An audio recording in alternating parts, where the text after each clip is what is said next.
I call the Senate out of recess and call the Senate to order and recognize Senator Carson for a motion, please.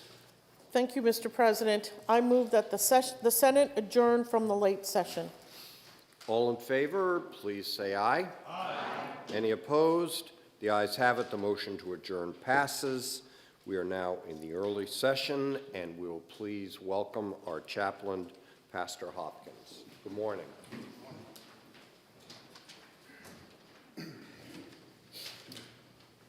Let us pray.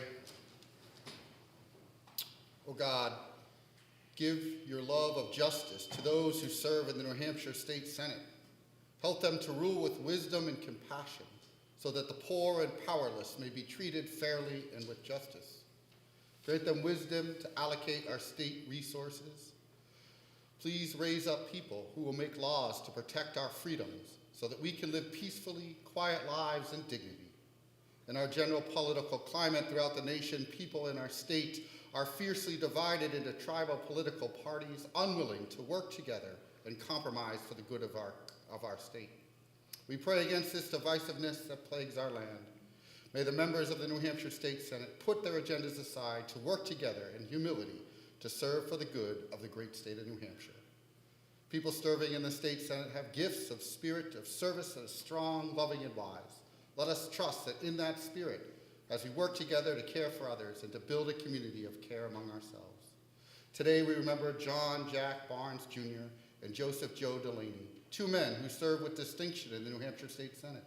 Both men were pillars of their respective communities. Both were businessmen who worked hard and cared about their community and state. Both men who worked hard to find solutions for their constituents. Let their example encourage us to work just as hard and serve just as diligently as together we make New Hampshire a place to live in peace and with dignity. Amen. Thank you very much. Senator Perkins Quoker, would you lead us in the pledge? I pledge allegiance to the flag of the United States of America and to the republic for which it stands, one nation, under God, indivisible, with liberty and justice for all. Thank you. Senator Carson, would you light the candle in honor of Senator Jack Barnes and Senator Joe Delahunty?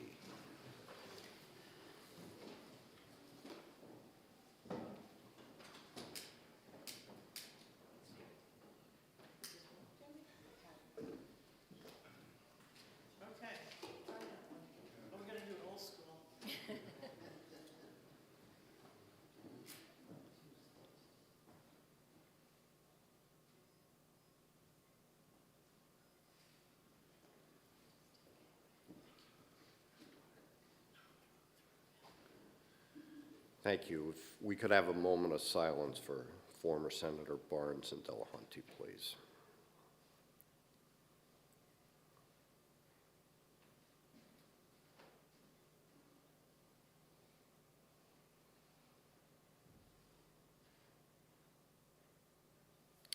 Thank you. Introduction of guests. No guests this morning? Okay.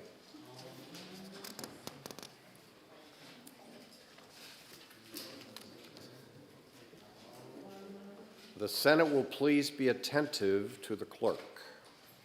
Thank you, Mr. President. The House of Representatives concurs with the Senate in the passage of the following entitled bill with an amendment, in the passage of which amendment the House asks the concurrence of the Senate. Senate Bill 255 FN, relative to the expectation of privacy. Senator Carson recommends that the Senate concur with the House amendment on Senate Bill 255. Is there any discussion? Senator Soucy? Yes, if I may, just very briefly. I will be voting in support of the concurrence motion for a number of reasons. This bill in particular is part of a package that puts New Hampshire at the forefront of privacy protections. And the bill, along with additional resources that were put into the budget that the legislature just approved, will allow New Hampshire citizens to determine what happens with their own personal data that's held by others. It allows us to know what information is held, the right to correct that information, and the right to have that information deleted, while listing exemptions for provisions already covered under existing state or federal law. And with the explosion of AI on our doorstep, it's important now more than ever that we afford these protections. Senate Bill 255 is a New Hampshire solution, so today let's all vote to provide our citizens with the ability to prevent their personal information from being used for purposes they did not intend. Thank you, Mr. President. Thank you, Senator Soucy. Any further discussion? The motion is to concur with the House. Are we ready for the question? All in favor, please say aye. Aye. Any opposed? The ayes have it. The Senate concurs with the House, and Senate Bill 255 is adopted.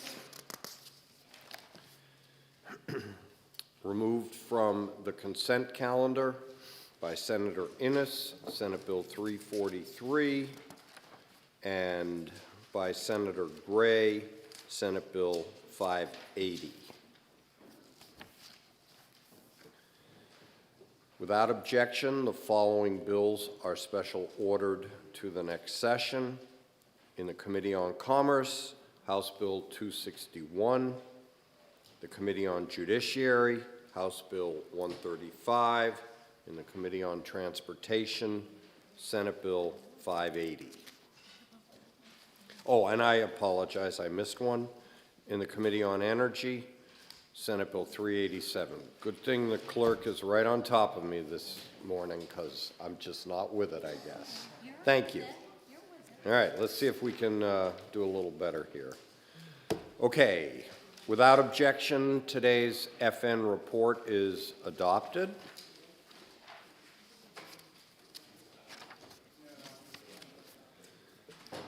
Senator Carson moves that the consent calendar with the relevant amendments as printed in the day's calendar be adopted and that all such bills found ought to pass be ordered as follows.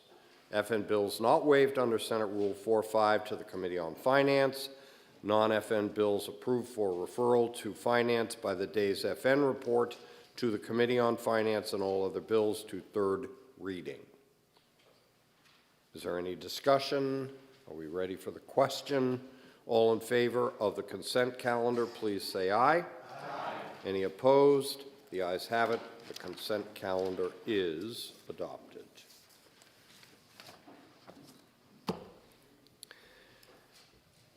The Senate will please be attentive to the clerk. Thank you, Mr. President. The Committee on Commerce, to which was referred Senate Bill 194, an act allowing students under age 21 to taste wine in educational settings. Having considered the same, the committee recommends that the bill is inexpedient to legislate by a vote of 3-1. Senator Gannon for the committee. Thank you, Mr. President. I move Senate Bill 194 inexpedient to legislate. This bill, though well-meaning, would have allowed students under the age of 21 to taste wine in certain educational settings. If this bill were passed, there are some concerns that our federal hundreds of millions in federal highway funds could be jeopardized. In addition, this bill would undermine decades-long messaging of the dangers and effects alcohol can have on our youth. If a student would like to taste wine, of course, there's nothing prohibiting them from doing so when they've turned 21, junior or senior year. 4 of the 5 members of the Commerce Committee ask for your support on the motion of inexpedient to legislate on 194, and I'd like to speak on this motion, Mr. President. Thank you. Recognize Senator Gannon. Thank you, Mr. President. I don't want to be Debbie Downer here, and this is a well-meaning bill the good senator wanted to have. Let me just give you a few statistics, though, on alcohol. The drinking of alcohol, as you all know, is illegal before the age of 21. We've spent tens of millions of dollars in drug education, in informational things, and that's the message we'd like to keep out there. Allowing students under 21 to taste alcohol is going to send a mixed message and could potentially encourage others under 21 to drink. I'm not naive. I know people are drinking at colleges. Allowing, though, that this in a state university sends a message from the state that the state is endorsing breaking the law. Wink, wink, it's really okay. We all know you're doing it. And it has fatal consequences quite often. In 2022, 5.9 million youth aged 12 to 20 reported drinking alcohol beyond just a few sips.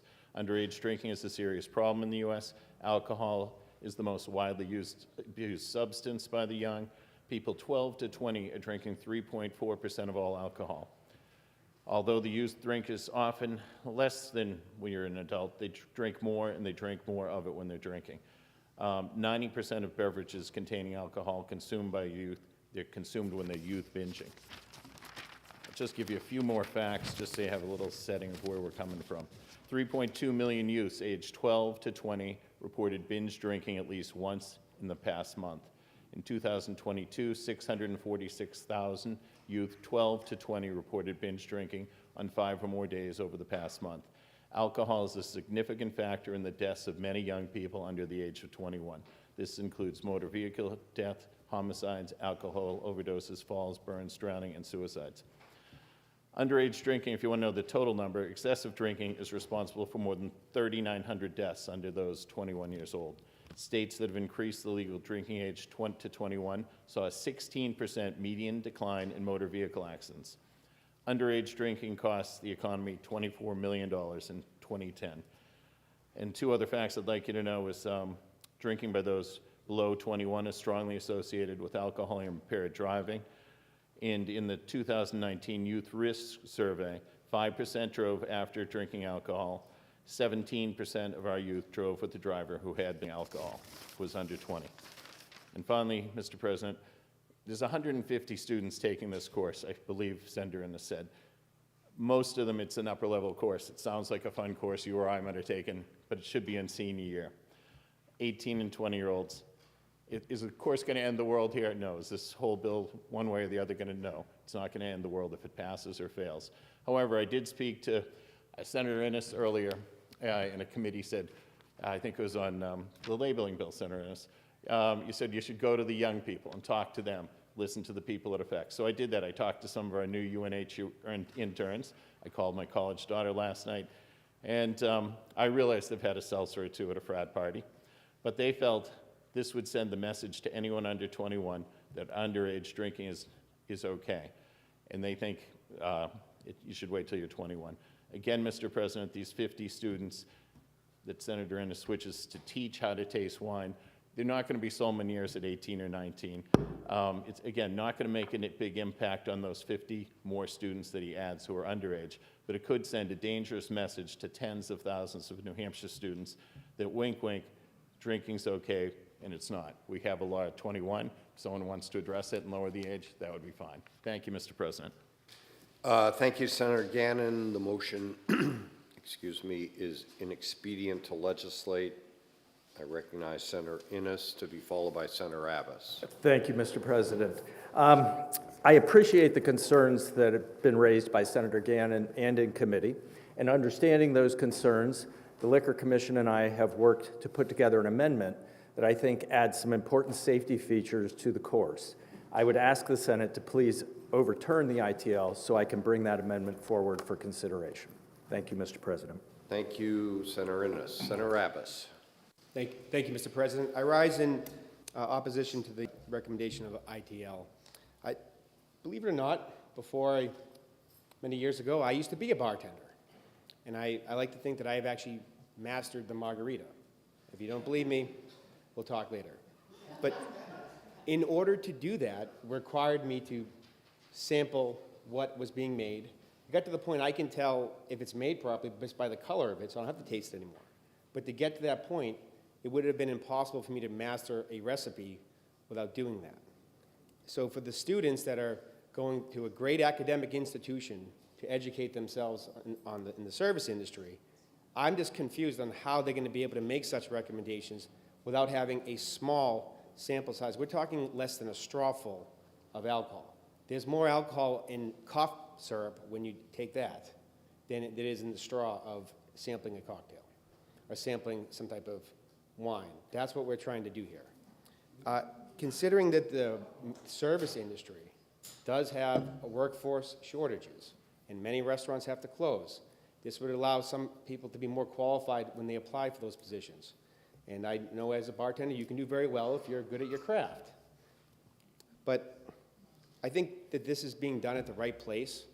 It's being done in an academic institution where not only can the students learn how to make recommendations and how to make advise consumers on what they're drinking, that's the time where they can learn about safety issues and potential harms against alcohol. So I think they're in the right position. If you're ever going to do something like this, I believe my friend, the senator who put this bill in, has the right idea. So please join me and oppose the motion of inexpedient to legislate. Thank you, Mr. President. Senator Whitley, to speaker question. Of my friend from District 7.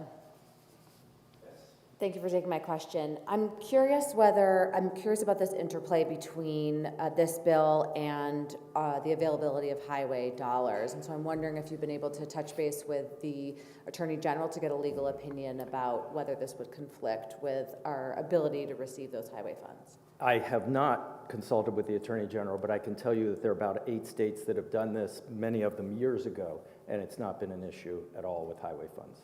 Thank you for the question. Senator Rosenwald. Thank you. A question of the senator from District 7, if I might. Thank you for taking my question. I'm just looking at your amendment, and on lines 16 through 18, where the Liquor Commission has to put together a course and teach the students. Did you consult with the commission as to what the cost of putting together and teaching that program would be?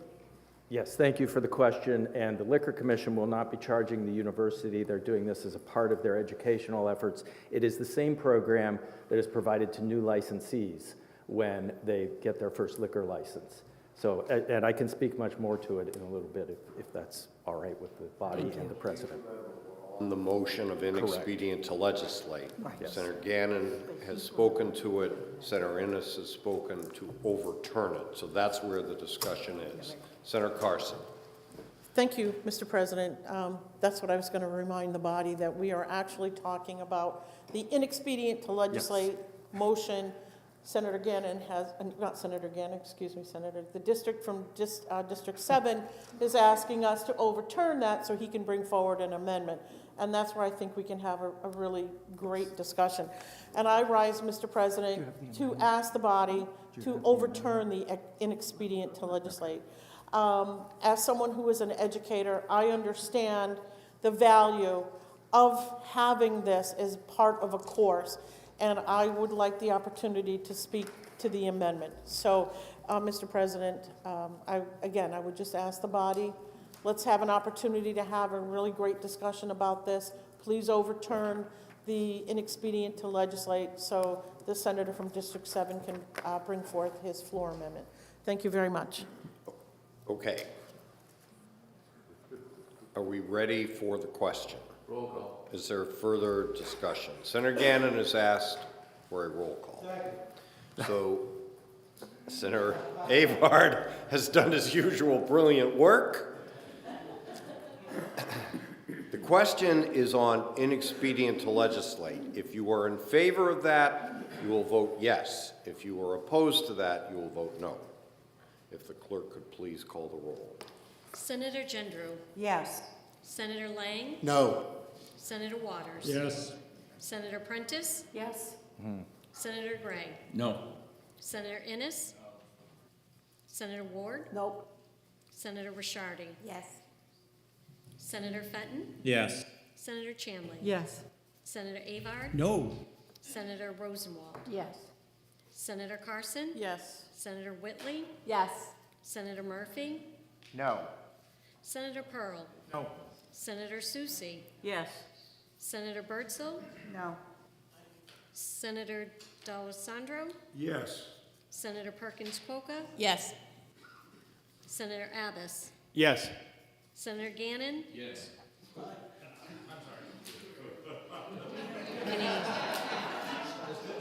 Let me say his name again. Why don't we say Senator Carson's name again and Senator Abbas's name again? We'll go back. We'll do. Once the roll call has been completed, to request reconsideration. We could do that, so that too. members change their votes, Mr. President. Okay. Okay, Senator Gannon. Senator Gannon. I was a yes. Senator Altschiller. Yes. Senator Bradley. No. All right, Senator Carson has asked for reconsideration. Parliamentary inquiry, Yes. having voted on the prevailing side, would it make more sense for a member of the voters on the prevailing side to make that motion? Senator Soucy, you always know the rules impeccably, and you are correct. That motion for my colleagues to cast their votes appropriately. Thank you, Mr. Senator Soucy has moved reconsideration. Can we get a 2-minute recess, please? Yes. Thank you.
Okay, the Senate will resume session, please.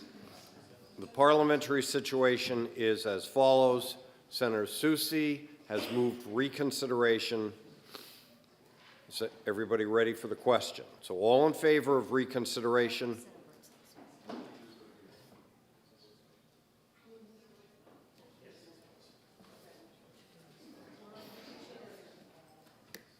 Thank you.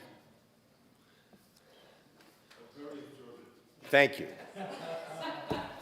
You got Bradley asleep at the switch this morning, which is not anything new and different. All right. The parliamentary inquiry is as follows. If you're in favor of reconsideration, you would vote aye. If you're opposed, you would say no. All in favor, please say aye. Aye. Any opposed? No. The ayes have it. I recognize Senator Innis to speak. Thank you, Mr. President. When I got up in the dark this morning, I had no idea we'd be so exciting right out of the gate. But I do want to speak to the bill and the amendment, if I could, just to clarify some things before this next vote. Senate Bill 194 provides for wine education, including tasting, for students aged 18 to 20 in institutions of higher learning. The bill requires extensive supervision of students when they're tasting. It is a sip and spit. That's what's required. There are 4 TAs in one of the courses offered in this state, along with the professor, to make sure everything's done properly, even with 21-year-olds. They may not swallow the wine that they taste. The amendment suggested by the New Hampshire Liquor Commission removed their objection to the bill and provides a training program for all students enrolled in wine classes at the beginning of each semester that the course is offered. The commission will provide alcohol training that is required to licensees to students in the course. This adds additional value to the courses, helps students to understand the laws, the health effects of drinking, and how to identify someone who's been overserved. This is an excellent addition that adds valuable educational experience to wine courses. 8 states presently permit classroom tastings. They include California, no surprise, Florida, Illinois, Michigan, Missouri, Ohio, and Rhode Island. When it comes to tourism and hospitality, I'm pretty sure that my adopted state of New Hampshire is a bit in front of my home state of Ohio. And yet Ohio recognizes the value of this education. That may be due to the wines that are made in northern Ohio along Lake Erie and the many fine restaurants in Ohio's major cities. This bill works for New Hampshire and our community colleges, as well as the tourism and hospitality industry, which is one of the largest in our state. Many students and graduates of higher ed are employed in the industry, which includes wineries, such as Zervino Vineyards in beautiful Sandown, as well as restaurants, hotels, wedding planners, and event planners. It's big business, and wine is an important part of this business. Wine courses provide an important educational service to our hospitality industry. The course objectives of one wine course taught in our state include some important elements, including the principles of wine and food matching, and investigation of the sensory aspects, and the sources and causes of negative sensory descriptors.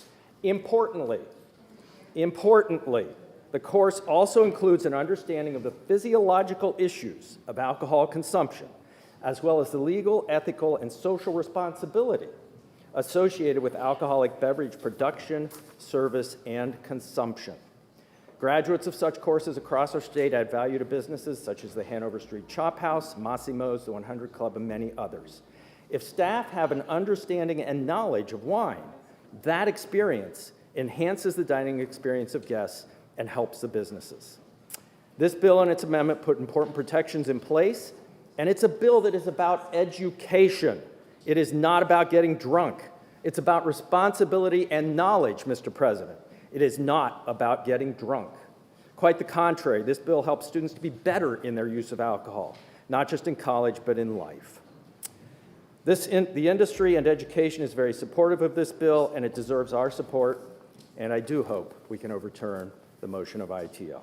I ask you to please vote to overturn the ITL. Thank you, Senator Innis. Just a moment, Senator Gannon. Senator Whitley, you have some very special guests. I do. Thank you, Mr. President. I would ask you all to help me welcome the 4th grade students from Abbott Downing School here in Concord. Welcome.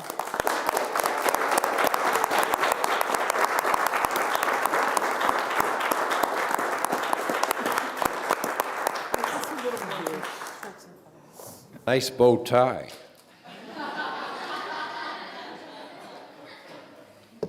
Okay, Senator Avard for a question. District 7. Yep. Thank you for taking my question, Senator. And just to preface it, you know, as of December 20th, I've been sober for 19 years. As of December 20th. And so this type of legislation is kind of important to me. And it was one of the things that I was never taught when I was a kid or as a young adult is responsible drinking. We happen to have somebody who's of the age of 21, who is in college. And one thing that I hear through a little birdie, that some of these binge drinkers go out, they don't know what they're doing. Exactly. And some children have allergies. And some of these wines could pose a threat to them. But if they don't know, would this course basically help them understand some of the risks that go along with binge drinking, responsible drinking? Yeah. Yes, Senator, absolutely. And the Liquor Commission programming will help to do that. And the course is currently structured to bring those issues into the classroom time. The physiological impacts of alcohol is one example taken directly from course objectives in a syllabus. Thank you for that. Quickest follow-up, Mr. President? Follow-up, real quick. So this is preventative. It should be, yes. Thank And you. that is the objective. It's to teach the responsible use and appreciation of alcohol. Thank you, Senator. Thank you. Gannon for a question. Yes, of the good senator from 7. Yes, Senator. Hi, my friend. How you doing? I'm very well, thank you. Good. So just a couple of questions for you. I believe when you were in our committee, you said that it's mostly an upperclassman course and that the priority is the seniors are going to get in this course first, the upperclassmen. At the moment, that is the case Okay. because of the 21. So that would be people who are 21. So Correct. the kids are the 18-year-olds who are not getting in the course. So you said there's probably going to be about 100 of them, and we estimated roughly in our discussion, we said there'd be about 50 Could be. freshmen, sophomores, juniors. Just a ballpark is what we were talking about in committee. So you're going to educate 50 underage kids, right? Presumably. About drinking safely. I mean, I can't predict that's what it will But be. that's roughly the discussion we had in our committee. Yeah. It's about 50. So 50 out of tens, maybe even 100,000 students. We're really not reaching many people, are we? You're going to reach 1/100% of the college-age drinkers. Is that correct? Or small, very small. How I understand your logic. However, the students who take this course are interested in hospitality and working in restaurants and hotels. So I think if you look at the numbers of students that would be going out into the industry, the impact would be much more significant. So again, if we reach this, if you'd follow up, thank you. I'll finish with this. So we're reaching maybe 1/10 or 100% of the students. And we'll just go with roughly that, a very small fraction. My follow-up would be, the messaging is going to reach 100%, that it's wink, wink, okay to try it. You're sending a message, people are going to see the state of New Hampshire has sanctioned drinking. Do you not see that as a message we're sending? I do not see that because the Okay, course is thank not you. the course is not advertised. Thank you. Therefore, it's not promoting drinking. Thank you. Thank you. If I can remind everybody where we are, the question is on the motion of inexpedient to legislate. I recognize Senator Innis so he would have an opportunity to describe his amendment. There have been questions. Is there anybody else that feels that they need to speak on the motion to inexpedient to legislate? Senator Altshuler? Thank you, Mr. President. I have a question for the senator from District 7. I don't know if it should Okay. be now or after, but now? Yes. All right, great. Will you take a question? Of course. Fantastic. So I appreciate all of the conversation about students and learning safe, responsible drinking. That's great. Hopefully, you know, it's one of those things you kind of hope that that parents have done before they get to college. But nonetheless, we all have our role in teaching that. So love that. However, I'm looking at your amendment, and on line 28 and 29, I think that there's some confusion in the room about what this amendment would actually introduce.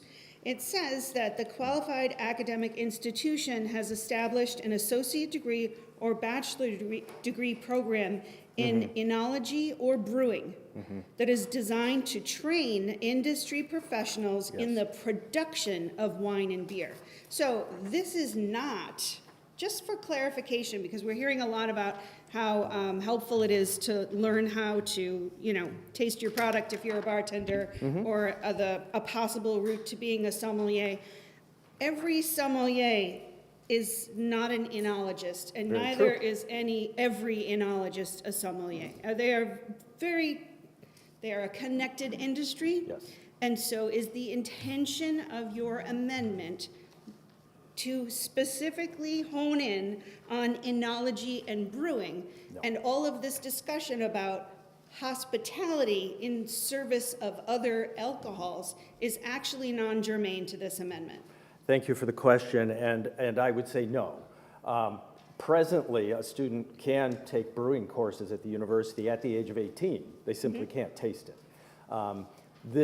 The bill is designed around wine tasting, not around brewing, but the Liquor Commission felt that that should be included because the University of New Hampshire does have a brewing program. But this bill is pretty specific to wine tasting. May I ask a follow-up? Yes. So if the intention is to create an opportunity for students in the hospitality program to enter into the industry of being a sommelier, enology is not even... That's correct. So they can't do wine tastings because this is not, they're not learning how to produce wine. This is correct. about the production of wine, not the discernments of wine. That's a totally different thing. I think I that- think if you were to bring that to the university, would they not say, we don't have enology courses? Right. They may say that, in fact, but this course does talk about the production of wine, how it's made, and so on. And I think that's the reason the commission wanted that included. So thank you for the question. Altschiller, Senator Innis. So I would recommend, if it's okay with everybody, that we vote on the prevailing motion. The prevailing motion is inexpedient to legislate. If that vote fails, then we will have a further discussion, presumably on the amendment. Is everybody ready for the question? So if you're in favor of inexpedient to legislate, you would vote yes. If you want another outcome, you would vote no. Everybody clear? All right. A roll call has been requested. It's been seconded.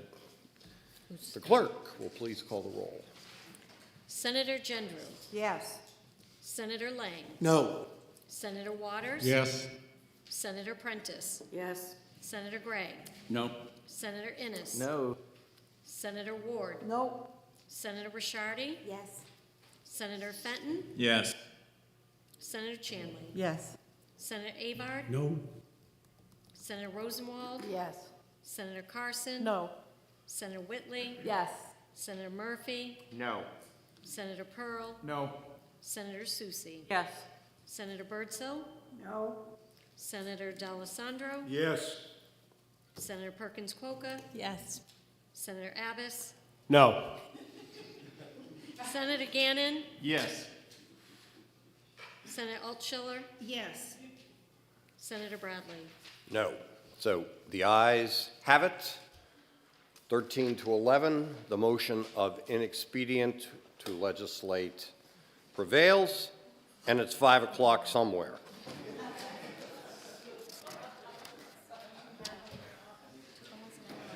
The Senate will please be attentive to the clerk. Thank you, Mr. President. The Committee on Commerce, to which was referred Senate Bill 317, an act relative to establishing a New Hampshire-Ireland Trade Council. Having considered the same, the committee recommends that the bill is ought to pass with an amendment by a vote of 3-0. Senator Gannon for the committee. Senator Gannon. Thank you, Mr. President. I move SB 317 ought to pass with amendment. Slanche is tonche. A rough attempt at Gaelic means health and prosperity to you. This bill would establish a New Hampshire-Ireland Trade Council that would help to enhance and educate and help our economic and policy opportunities with this great country, the country that has the most educated workforce in Europe. This committee amendment would replace the entirety of the bill. It mirrors language from the states that have passed similar legislation. In the committee amendment, the duties of the Trade Council are clarified. The membership of the Trade Council would be established. The Trade Council would be given the capacity to raise and accept funds for the purposes of its function, and a fund would be created for these deposited monies. The Commerce Committee was unanimous in its vote and asked for your support on the motion of ought to pass with amendment on SB 317. Thank you, Mr. President, and again, Slanche. Thank you, Senator Gannon. The bill is now on second reading. The first order of business is the committee amendment. Is there any discussion on the committee amendment? The question before the body is on adoption of the committee amendment. Are you ready for the question? All in favor, please say aye. Aye. Any opposed? The ayes have it, and the committee amendment is adopted. The bill is on second reading. Is there any further discussion or amendment? Seeing none, the question is on the adoption of ought to pass as amended. Are you ready for the question? All in favor, please say aye. Aye. Any opposed? The ayes have it. The motion of ought to pass as amended is adopted. Thank you. And the bill is ordered to third reading. The Senate will be attentive to the clerk. Thank you, Mr. President. The Committee on Commerce, to which was referred Senate Bill 331A, an act relative to certain historic commemorations. Having considered the same, the committee recommends that the bill is ought to pass by a vote of 5-0. Senator Soucy for the committee. Senator Soucy. Thank you, Mr. President. I move Senate Bill 331A ought to pass. This bill would do two important things. First, the bill would direct part of the funds from the commemorative bottle program to the American Revolution Sesquicentennial Commission. Depending on the design of the bottle and its marketing, it is estimated that the proceeds of this would be between $50,000 to $80,000 that would be raised for the commission. In addition, this bill would permit the Joint Legislative Historical Committee to accept a portrait of former Senator Martha Fuller Clark. Many of us, having served with Martha Fuller Clark, know that during her tenure, Senator Fuller Clark served in leadership in both chambers and as Senate Pro Tem here. During her tenure in both chambers, the good senator sponsored 113 bills that have become law and co-sponsored 623 bills that have become law. It is undeniable that her legislative efforts have left an indelible mark across the state. And I would further note, if you have not seen the portrait, I do have it downstairs. You're certainly welcome to come see it. The portrait was painted by a local New Hampshire artist, Stoney Jacobs of Whitefield, New Hampshire. For all of the foregoing reasons, the Committee on Commerce asks for your support on the motion of ought to pass on Senate Bill 331. Thank you, Mr. President. Thank you, Senator Soucy. The bill is now on second reading. Is there any further discussion? Seeing none, the question is on adoption of the committee recommendation of ought to pass on Senate Bill 331. Are you ready for the question? All in favor, please say aye. Aye. Any opposed? The ayes have it. The motion of ought to pass is adopted. Senate Bill 331 is ordered to third reading. We'll now move to the Committee on Education, and the Senate will be attentive, please, to the clerk. Thank you, Mr. President. The Committee on Education, to which was referred Senate Bill 374FN, an act relative to the licensing of part-time teachers. Having considered the same, the committee recommends that the bill is ought to pass by a vote of 3-2. Senator Lang for the committee. Senator Lang. Thank you, Mr. President. I move Senate Bill 374FN ought to pass. Senate Bill 374 is an efficient and imperative step towards alleviating the well-known statewide teacher shortage. A significant component of education is elective coursework, specialized instruction tailored to a particular interest or career path. Senate Bill 374 would enable industry professionals to enter the educational sector as unlicensed part-time instructors, ideally for electives. In doing so, school districts are not only able to exercise their hiring authority in vetting qualified and quality candidates, but further, the public tax burden is reduced in part by limiting demand for full-time hires. For eligibility as an unlicensed part-time educator, an individual would be limited to no more than 30 hours a week and would further be required to be subjected to a criminal background check in addition to being held to the Department of Education's Code of Conduct. My Senate colleagues, in absence of this bill, our curriculums could risk cuts and our tax burdens would remain unrelieved. I ask you to join the members of the Senate Education Committee in support of an ought-to-pass motion on Senate Bill 374, and thank you, Mr. President. Thank you, Senator Lang. Senator Prentiss to speak. A question and then to speak? Can I do the question first? A question of Senator Lang. Question of my friend from District 2. So will you take my question? I will. Thank you. So I just heard you say that it would bind them to the Code of Conduct. Correct. Okay, but in looking at the statute and talking and actually looking at the Code of Conduct, it's connected to credentialing. And if they're not credentialed, you're, say, licensed as a teacher, can they be bound by that? Absolutely. Certified, I think, is the appropriate Again, word. so do we know? I'm sorry, go ahead. No, so that, because I'm understanding that they have to be certified as a teacher in order to be held, for the Code of Conduct to apply. Thank you for the question. So again, it would be a hiring standard. If they violate the Code of Conduct, it would give cause for the school board to terminate the employee. Follow-up question? So again, if they're not a certified teacher, which is done by the Department of Education, even with a local action, it's my understanding that they can't be held to the Code of Conduct. Is that your understanding? That is not my understanding. Again, my understanding is the purpose at the state board level in licensure, bound by the Code of Conduct, gives the state board the right to revoke licensure for a teacher, or certification as a teacher. However, in this instance, binding them to the Code of Conduct would give the local school board the authority to fire for a violation of the Code of Conduct. Okay. Thank you. Senator Prentiss to speak. May I? Yes. Thank you, Mr. President. So I stand opposed to the OTP motion, and I ask the body to consider overturning that so we could actually work on it. I could propose a motion of interim study. And I've spoken with the senator from District 7, and I appreciate this creative approach he brought to what I consider a tipping point, taking something that is already within the margin, so a resource that's in the community, and trying to bring it, say, into our school systems. So I do appreciate that, but I think there's a rush, that we're rushing to pass this without fully understanding what the unintended consequences would be, and that's, again, why we use the committee structure. So I don't, respectfully, I don't completely agree, or I don't agree with my colleague from District 2, which disheartens me, and I want to get clarification on the Code of Conduct, because I have a different understanding of that. And so that's, number one, the unintended consequence of rushing to do this.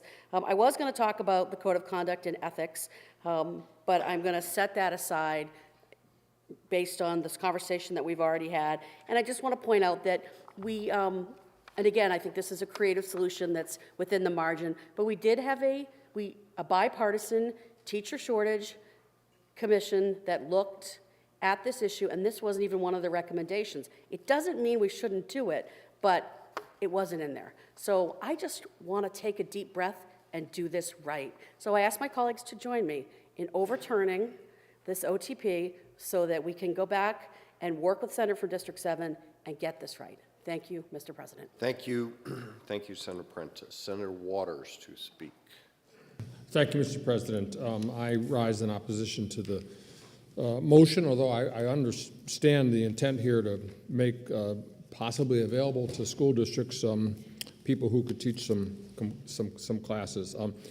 I'm particularly concerned about the issue of child sex abuse prevention. As you know, I did a lot of legislation on that when I first came into the Senate, and that's why we have mandatory child sex abuse prevention education, age appropriate, in K-12. One of the impetuses for that, and also for the work people may recall, so again, a number of years ago, was Senator Reagan took on very actively, and I worked with him on the issue of how do we deal with making sure that someone who has been abusive of a student in one school district does not find employment in another. And this came out of just a terribly egregious case where a teacher was let go by one school and had a kind of a deal worked out, so it did not go to criminal prosecution, and therefore was not part of that database for criminal background check. The teacher got a job up in the North Country and re-abused, and just horrible, horrible consequences for the students and the families involved. So we worked very hard on legislation to make sure that these kinds of abuses would not, even if they didn't get a criminal prosecution, would be reported appropriate and they'd be in the file, and that they would have to be revealed to a subsequent employer during the application process. So there'd be access to that. And so what I worry about this is that without the kind of appropriate guidelines here, that really I think the Department of Ed is hamstrung, and our process, this would not be picked up necessarily on a criminal background check. We might be, creating those circumstances where someone could abuse a child in one school district and then do it again in another, because they might not even have to reveal that they had worked somewhere else. So Senator Reagan and all of us in the Senate at the time worked really hard to protect our kids. The concept here, okay, but I've just got to stand for our children and sex abuse prevention education. Let's be careful. Thank you, Mr. President. Thank you, Senator Waters. Senator D'Alessandro to speak. Thank you, Mr. President. Mr. President, I rise against the motion. I've been a teacher all of my life. I started teaching in 1961 at Kennett High School in Conway, New Hampshire. I then gravitated to Bishop Bradley High School in Manchester, New Hampshire. Then I went into the post-secondary education arena. The most significant person in the school is the teacher. That teacher has to be qualified. Have any of you been in a school lately and seen what's happening in our schools? How the kids come into the schools improperly dressed, not fed. We're offering breakfast, we're offering lunch. The teacher bears a significant responsibility. That teacher's got to be well trained, has got to be well prepared for all of the items. We have social workers in our elementary schools in Manchester. Why do we have social workers? Because all of the problems that these kids bring with them to school. Those starter jackets that everybody loves, all the kids love. On the hottest of days, kids won't take them off because they're afraid they'll be stolen. Let's think about our kids. Let's think about what happens to that child when they're in the classroom. Let's think about the quality of the individual that's monitoring and taking care of those kids. Let's not be second. Let's not go to second class. Let's not do that. The most important part of our society are the children who will be taking our places. They should be well prepared. They should be well taken care of. And when you think of the atrocities that have taken place in some of our schools, let's think hard about what we're doing. Thank you, Mr. President. Thank you, Senator D'Alessandro. Senator Gray for a question. Of the senator from District 5. Senator Prentiss. Senator, I did teach in the vocational schools, Portsmouth and Stratham, in the Extension Division, so I do have some experience. But when I retired from the Navy in I guess it was 19, Don't even go there, it's all good, it was just recently. One of the things that I was able to do and recruited for was teaching in one of the schools because they had a lack of math and science teachers. Now, there was a program that did that, and I don't understand why, if that program was longstanding, why there would be problems with other things, and how this program here described would create additional problems. So thank you for your question, and I'm happy to answer it. I understand what you're saying, and I am not against conceptually what is being proposed here. I just want to take the time to make sure that we evaluate the entire proposal, put some more meat on the bones if necessary, and specific to this code of conduct, which I'd like to speak to further, so that we can actually do this, because I'm not against doing it. I just want to get it right. So thank you very much for your question. Follow-up? Follow-up? Getting it right, apparently for the number of years that program was invoked, there wasn't a problem. So I don't understand the reason why we don't think right now that we're getting it right. So thank you very much for the question. I'm happy to answer it.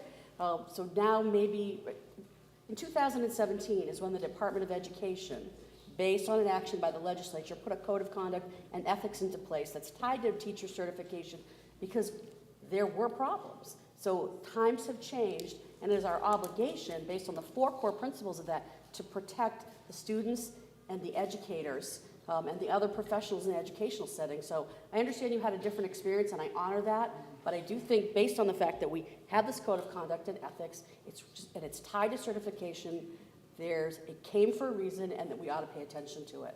And again, I'm not against the concept. I just want to work it out. Thank you. Thank you. Senator Gray and Senator Prentiss. Senator Birdsall for a question of Good Senator from District 2. Senator Lang.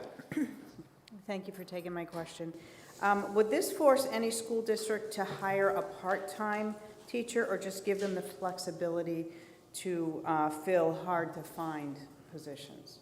Thank you for the question. So the answer is it would allow them to fill a hard-to-find position with a part-time individual. I'll give you an example. Is that when I was, one of the previous careers, I was a technologist, I owned my own company, and I made an agreement with the Windsor Regional School District to bring interns into my business to teach them about computers. The interesting part was I couldn't go to the school to teach it. I would ban because of this, because we don't have a law like this, but I was able to bring the students into my business and teach the same exact thing, but this bill would allow for things like that. We taught them computers, networking, and those kind of things. Bill would allow for those kind of specialty courses to be able to bring a specialist in on a one-off class that you might only have one class a week on, and bring a part-time teacher in to teach that specialty. Things like art. Right, again, is not necessarily, may not be a good reason to have an art instructor full-time, but they have 2 classes a day, and they want to be able to bring a local artist in to be able to teach that class to the students, and it would allow them, rather than cut the course, but to be able to provide a local expert and to be able to fill that course. And the last thing I'd talk about is, again, things like this I'm very concerned about, because of the teacher shortage, schools cutting curriculum because they can't find the people to teach the class. Again, I was on the school board, and the school administration came in and said they were going to cut the B team soccer team because they couldn't find someone to coach it. And so I volunteered, right? And then we had a whole problem with, can a school board member be a volunteer? But again, it was they were willing to cut the program because they couldn't find somebody to do that. So I want to broaden that scope so schools are not cutting these programs and rather finding local experts that can teach the class. And again, it's about trust in the school board to hire quality, qualified people to teach the subject matter being asked about. Thank you. Senator Prentiss to speak a second time. A second time, and briefly, if I may, I just want to, for clarity, I am asking to overturn the ought to pass for interim study so we can work further on this. I am going to talk very briefly about the code of conduct. It is in the bill that this applies. However, how does the Department of Education enforce the code of conduct and ethics? Because it's tied to certification. So I think is, again, when you take time to work these things out, something that I believe that we can address so that we don't have to cut a course.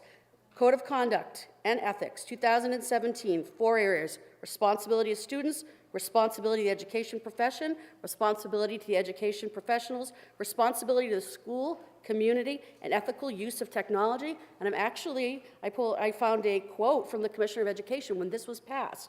Commissioner Edelblu said, educators now have clarity about inappropriate actions and the process and that the department will follow when those actions are brought to their attention. We have strengthened student, educator, and community protections and have preserved due process rights. Again, I'm looking for to overturn so we could do interim study and work on this. Thank you. No more. I'm done speaking well, not today, but now. Thank you. Thank you, Senator Prentiss. Senator Ricciardi for a question of the good senator from District 2. Thank you, Mr. Senator President. Lang. I wanted to know, why would this be any different than a substitute teacher? Because they have a background check. I was a substitute teacher.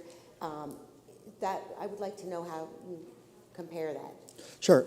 Thank you for the question. So there are guidelines for long-term substitutes. Again, this would be hiring somebody for a full course or a full year, saying we're going to have you come in and teach art for 2 days, 2 classes a day for the entire year, and you can't do that with a substitute. Substitutes have a limit before they reach what's considered a long-term substitute, and you have different qualifications for a long-term substitute. And I hold in common with you, I was also a substitute teacher at our school district. Follow-up? What was the position of the Department of Education, and did Diane Fenton, the attorney for the Department of Education, weigh in on this? They took no position, if I remember right. Okay, thank you. Thank you, Senator Ricciardi. Senator Gannon. Senator, in this chamber from districts 15, 18, 21, 22, and 23, we have senator, politician, lawyers. Who can you think of better who would be more proficient in teaching government and legal studies? Probably Senator Bradley, but... Okay. But besides that, isn't that the type of people you're looking to recruit from different professions? Again, the good, experts in the field. Great point. I agree with you. Thank you. Okay, Senator Soucy, a question? Colleague from District 5, if I may.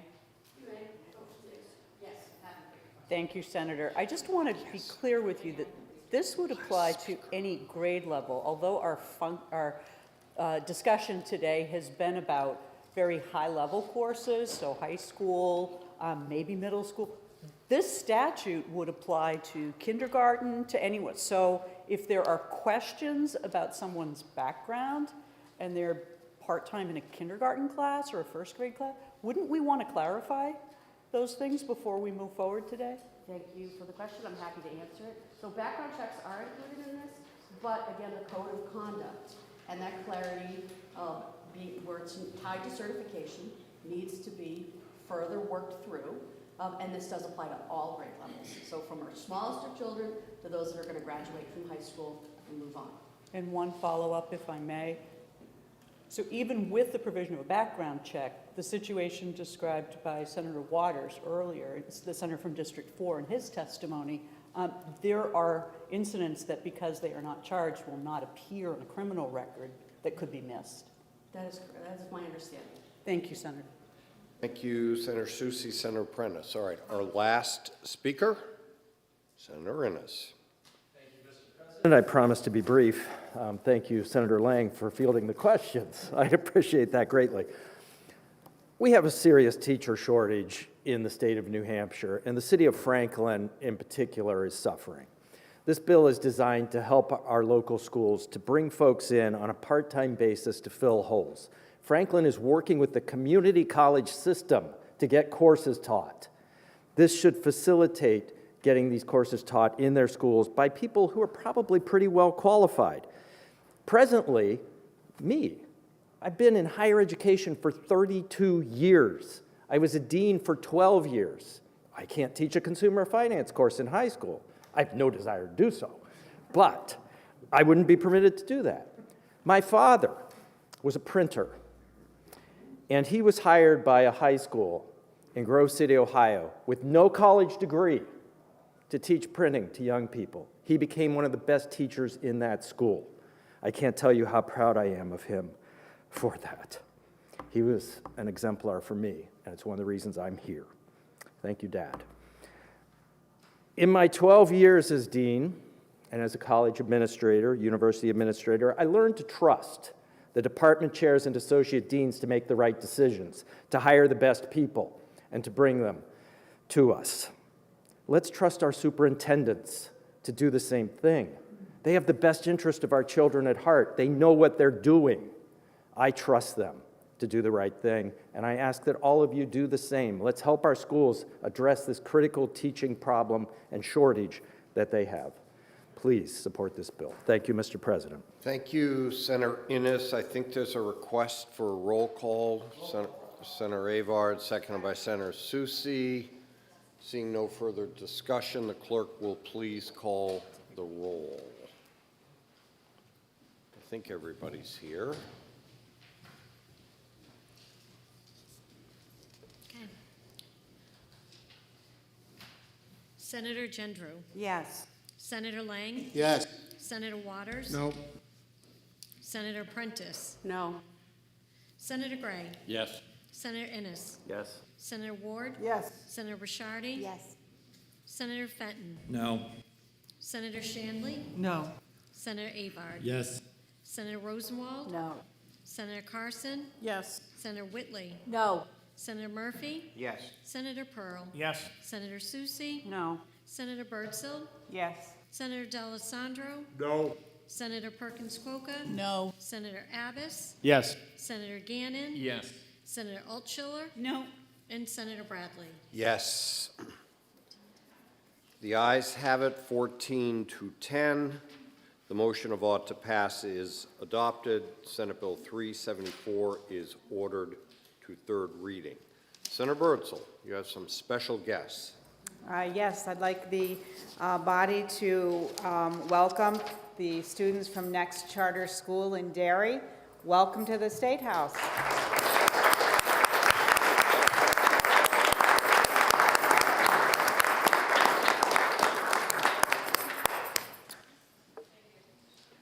Thank you very much. Okay, moving right along. The Senate will be attentive, please, to the clerk. Thank you, Mr. President. The Committee on Education, to which was referred Senate Bill 442 FN, an act relative to student eligibility for education freedom accounts. Having considered the same, the committee recommends that the bill is ought to pass with an amendment by a vote of 3 to 2. Senator Lang for the committee. Senator Lang. Thank you, Mr. President. I move Senate Bill 442F and ought to pass as amended. This simple legislation, which maintains the state's obligation to deliver an adequate and compulsory education to all. In the event of an individual's manifest hardship transfer request is denied, Senate Bill 442 would subsequently extend the EFA eligibility to the rejected party, enabling the students to pursue an educational path that they determine is a best fit. The Senate Education Committee has elected to amend the legislation, adding an additional qualifier that all appeals to the denial of the education manifest hardship are exhausted prior to EFA eligibility being considered. I ask you to join the prevailing members of the Senate Education Committee in considering Senate Bill 442FN ought to pass as amended. Thank you, Mr. President. Thank you, Senator Lang. The bill is on second reading. The first order of business is the committee amendment. Is there any discussion on the committee amendment? All in favor of the committee amendment, please say aye. Aye. Any opposed? No. The ayes have it, and the committee amendment is adopted. The question is on adoption of ought to pass as amended. Is there discussion? Senator Fenton. For my colleague from District 2, if we'll have it. Thank you.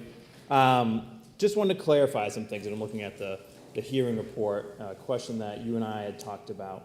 And just reading kind of verbatim, I asked you if a millionaire would receive an EFA if their transfer requests were denied, and you confirmed that millionaires were EFA eligible under this bill. Is that still correct? I answered yes to your question. Yes. Okay, thank you. I appreciate it. May I speak as well? Thank you, Senator Fenton. Senator Lang, the question is on adoption of ought to pass as amended. Senator Fenton to speak. Thank you. Thank you, Mr. President. I rise in opposition to the bill. I have heard a lot about fiscal responsibility from my colleagues during my time in the legislature, about how we must be strong and cautious stewards of taxpayer dollars. But this bill is anything but fiscally responsible. This bill, in fact, is a loophole for millionaires to access taxpayer dollars. If this legislation passes, it will allow a family to take advantage of the EFA program if they claim their hardship was denied, regardless of their financial situation. If they simply claim that hardship, they can qualify for the program without having to prove any financial need of the EFA program. How is this fiscally responsible? This creates inequality, lack of accountability, and unprecedented costs. If the true purpose of the EFA program is to help those in need of it most, then this bill does not achieve that. This bill's only purpose is to give a handout to the rich, and that handout is taxpayer funded. If I ran a business the way we run the EFA program, I would be broke. But because we are using taxpayers' money for this program, we just keep dumping money into it on the backs of everyday Granite Staters. Colleagues, if you truly care about fiscal responsibility, and I've heard that a lot this term, you will join me in overturning this motion so that subsequent motion can be made. Thank you, Mr. President. Thank you, Senator Fenton. Senator Ward. Mr. President, I sort of feel this is deja vu all over again. Every time a child is doing something that is out of the regulatory way of doing schooling and education, there is opposition to it. Here you have a child who has problem with the present school, has exhausted all avenues to do something different, maybe a different school, and is denied. Why should we not allow that child to get the education that we are obligated to provide? And as far as the millionaire using the EFAs, I think that the millionaire probably would already have put that child in a different school to begin with. So I'm not so worried about millionaires using EFAs accounts to provide education for the children. We have to think in terms of our kids' education. What is best for them? Otherwise, we're not going to have anything to build up. That's the way I feel about it. The kids come first. They have to be educated. We have to provide it. Thank you, Mr. President. Thank you, Senator Ward. Senator Prentiss to speak, followed by Senator Whitley. Thank you, Mr. President. So I rise in opposition. I do appreciate the comments that the senator from District 8 just offered, because I, too, am concerned and support the best interests of the child, and that is what the Manifest Educational Hardship Program is intended. And I believe the phrase, the best interests of the child, is actually in that statute. So just because I don't support the current EFA structure doesn't mean I don't support what's in the best interest of the child. But we have a program, and these families have gone through it, and they have exhausted their options. It's not like we don't have that available to them. And if we are going to move forward with this, then I would ask that we don't disregard what actually passed this body, whether I agreed with it or not, which is the increase to the 350% in terms of the income for eligibility. So put that guardrail in here so it doesn't become a different way for people to enter the program and set a different standard in the EFA program, because that's essentially what it does. So thank you very much, Mr. President. Thank you, Senator Prentiss. Senator Altshuler for a question. Yes, thank you, Mr. President. I have a question for my colleague from District 2, if he'll take a question. Thank you very much, Senator.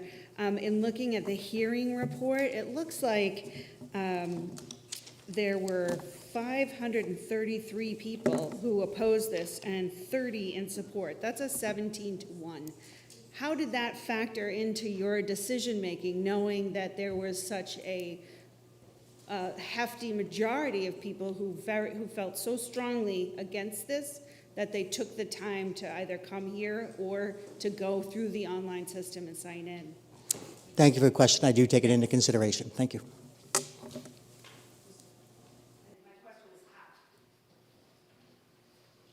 So again, I weigh the needs of an individual against the need of a child. and the needs of a child. Understand in 10 years, there were 25 children. So we talk about fiscal responsibility, we're talking about 25 kids in 10 years were denied an education manifest hardship. Those parents, and while Senator Fenton wants to aim that towards millionaires, I'm worried about the middle class parent that's living paycheck to paycheck that can't afford to take their child out and to give them continued state aid to take their child out to provide them the best opportunity because they've exhausted all appeals to try to do that. I'd also argue that I take into consideration that it's in the financial interest of a district to keep a child within their district. Because if you move the child out of district, that school now has to pay for whatever the tuition cost is if they grant a manifest hardship. So there's a financial incentive to keep children in their individual school district. So I take all of that into account, including the number of people that sign in support that may or may not be aware of the intricacies of a manifest hardship request that school boards go through. And having served on the school board, I do understand that. May I follow up, Mr. President? If you'll take a follow-up question, Sure. Senator? Thank you. So as you were talking through the beginning of your answer, you mentioned that you were concerned with the students for whom their parents might not be able to afford. And if that is indeed the case, would it not be more appropriate, since we have this program and the rules of the program are that a family cannot have assets of more than 350% of poverty. So we've created the pathway for exactly the parents that you're talking about. And this seems to create an additional pathway to go around that application process. So we already put the EFA program out there and raised the income level so that more people could participate. And so why wouldn't those families that you're seeking to serve go through the route that we have already laid out, which is you can just get the money. Nobody gets denied from this program, so.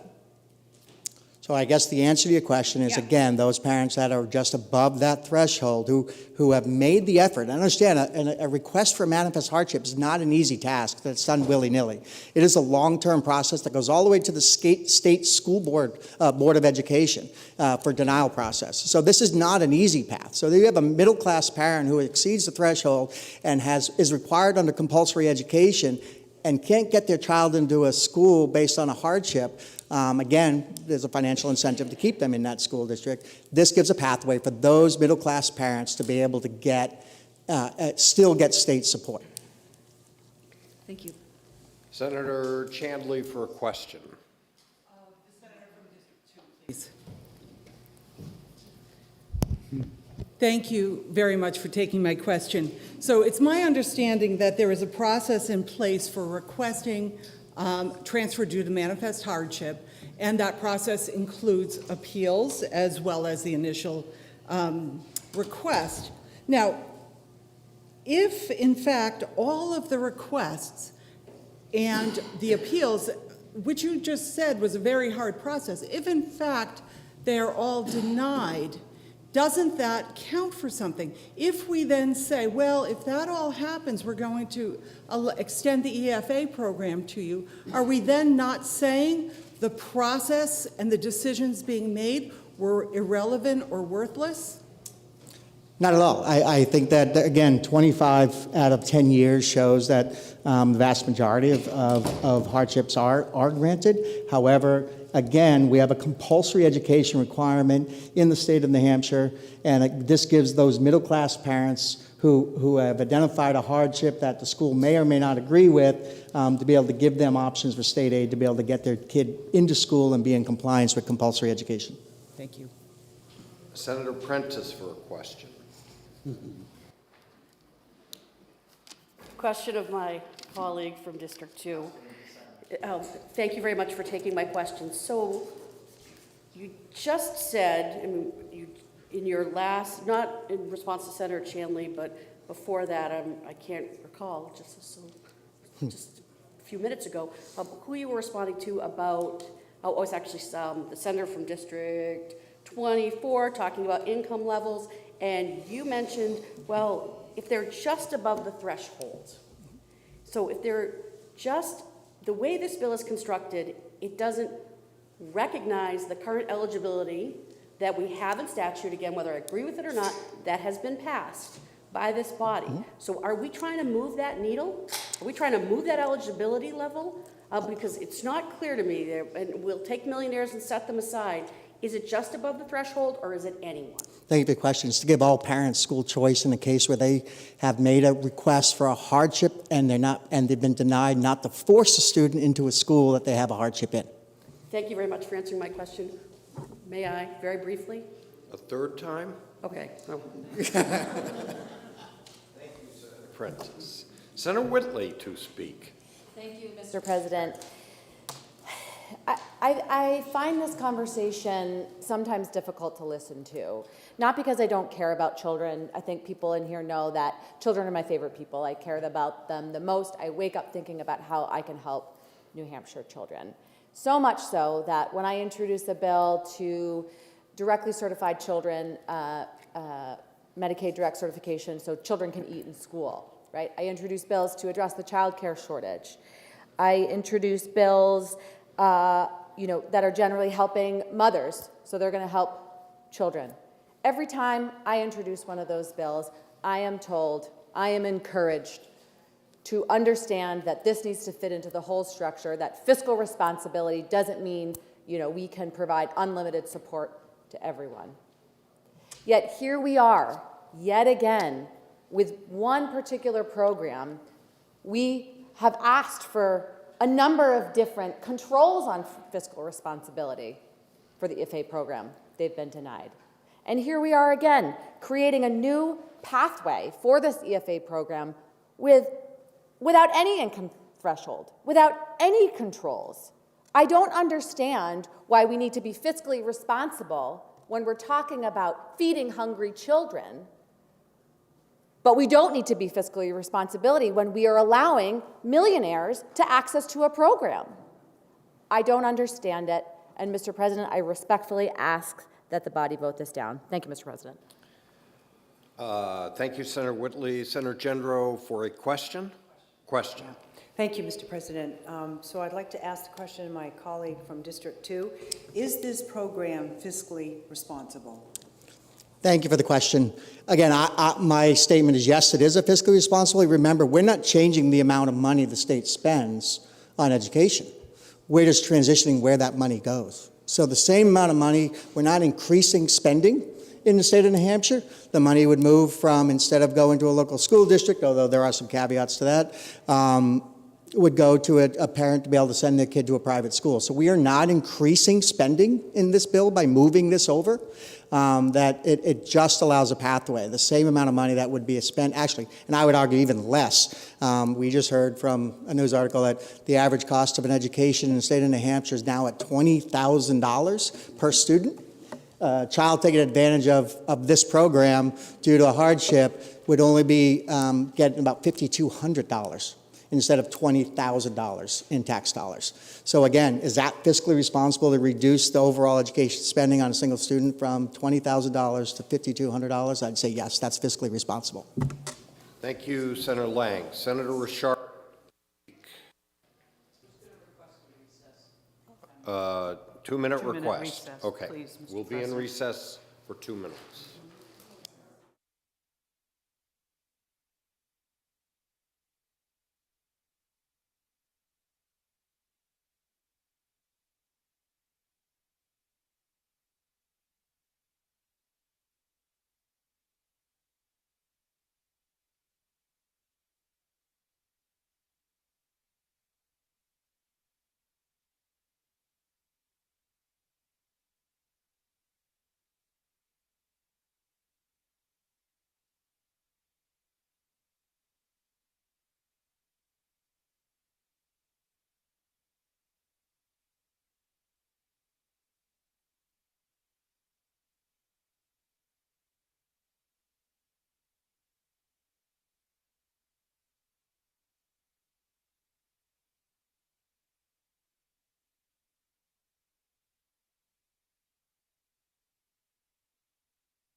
Senator Gannon.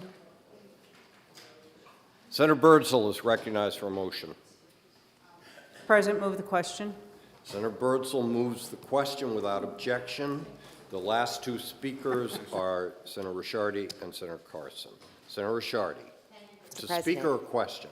May I speak and then ask a question? Is Yes. that okay? I want to say, first of all, I believe everybody in this room wants our public schools to be the best they can possibly be, and that the education freedom accounts, which I support, are for the low family incomes so that they can thrive and have the same opportunities as people with more means. And that's what we decided on. But what I am failing to see here is that we keep talking about the taxpayers and the money. And my question for the senator from District 2 is, on the taxpayer piece, are we forgetting that when the EFAs were put into legislation, that for the first full year, the schools received 100% of funding for every student who left, 75% the second year, and 25% the third, so they could properly plan? Can you speak to the taxpayer? Sure, absolutely. Thank you for the question. So again, we talked about the fact that the recent study showed that there was over $20,000 per student being spent in taxpayer dollars to educate a child in the state of New Hampshire. This bill, by a child taking advantage of the education freedom accounts in this particular instance, would reduce that overhead to $5,200, which means we just saved the taxpayer, roughly $15,000 in raised taxes for spending on a child. And I will say that again, there is a graduated step to allow districts for students that have left and taken advantage. We don't immediately take the money away from them. We give them a pathway or glide slope down to understand, to be able to deal with their changes in their student population. Thank you. Thank you, Senator Ricciardi. Senator Lang, we're on our last speaker, Senator Carson. Thank you, Mr. President. I've been listening very, very carefully to this discussion that we've had this morning concerning the education of our state's children. And I think every single person in this room cares passionately because we want to do the very best we can to educate all of our state's children. But what we have is a one-size-fits-all system, and we know that doesn't work for every student. So that's one reason why we created the EFA program, to realize that there are kids that learn differently and that a public school, for whatever reason, has failed them. They cannot give them the education that they actually need. And if you were a poor, struggling family or a middle-class family, you did not have the income to properly educate your child. Mr. President, I remember being here, I think I was actually in the House at the time, when the state mandated that every student had to be in school until they were 18. They could not drop out. School, you had to be here. And what was happening prior to that, the kids that had been failed by our public school system would drop out. Now, we now have this law in place. They're there, and they're stuck. And as a parent, I can't imagine how frustrating it is to try to get your child to go to a place they don't want to be. How many students are bullied today in our school system? And they need a change. They need to go someplace else. But are they really looking at the student rather than looking at the money? Because this is what this comes down to. This is about the money. The money that the public education system claims that they're losing every time a student walks out their door. And I think it's an opportunity for our public schools to take a step back and say, okay, why are we losing students? Why? What are we doing wrong? How do we compete against private schools, private charter schools? We want those kids to come in our doors. What can we do better? That conversation, Mr. President, has not happened on a whole-scale level. So what we have here is a measure that recognizes, Mr. President, that they They can't meet the needs of every child. It's impossible to do so.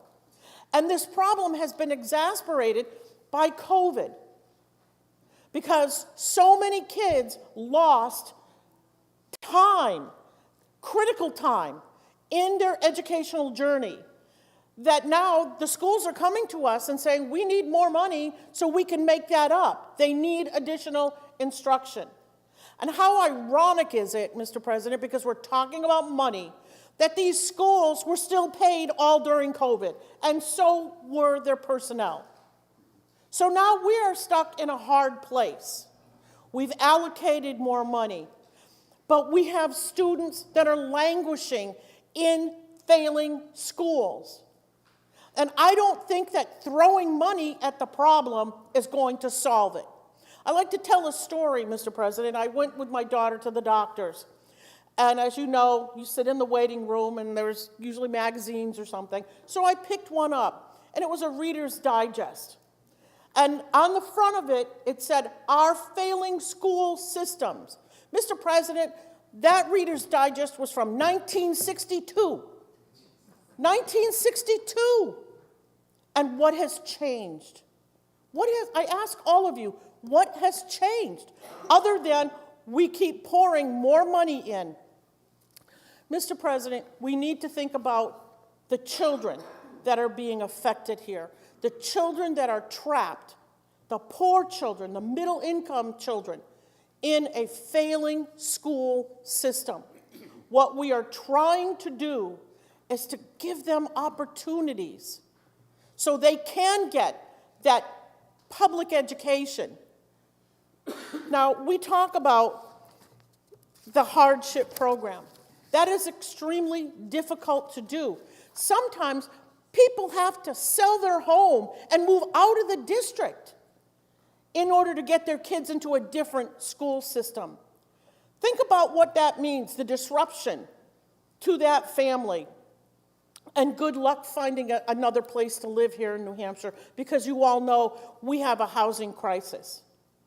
We should be standing with these families, supporting this program, because at the end of the day, this is about these children. It's not about the educational system. This is about these kids who have been failed in our public education system. Thank you very much, Mr. President. Thank you, Senator Carson. Senator Carson was the last speaker when the question was moved. Is there a request for a parliamentary inquiry? Yes. Okay, Senator Rosenwald is recognized. Thank you, Mr. President.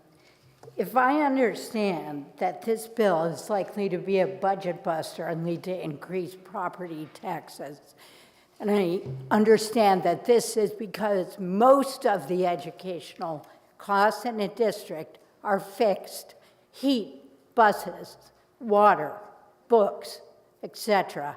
And I understand that those costs do not go away when $5,000 leaves the district. Would I now vote no on the motion?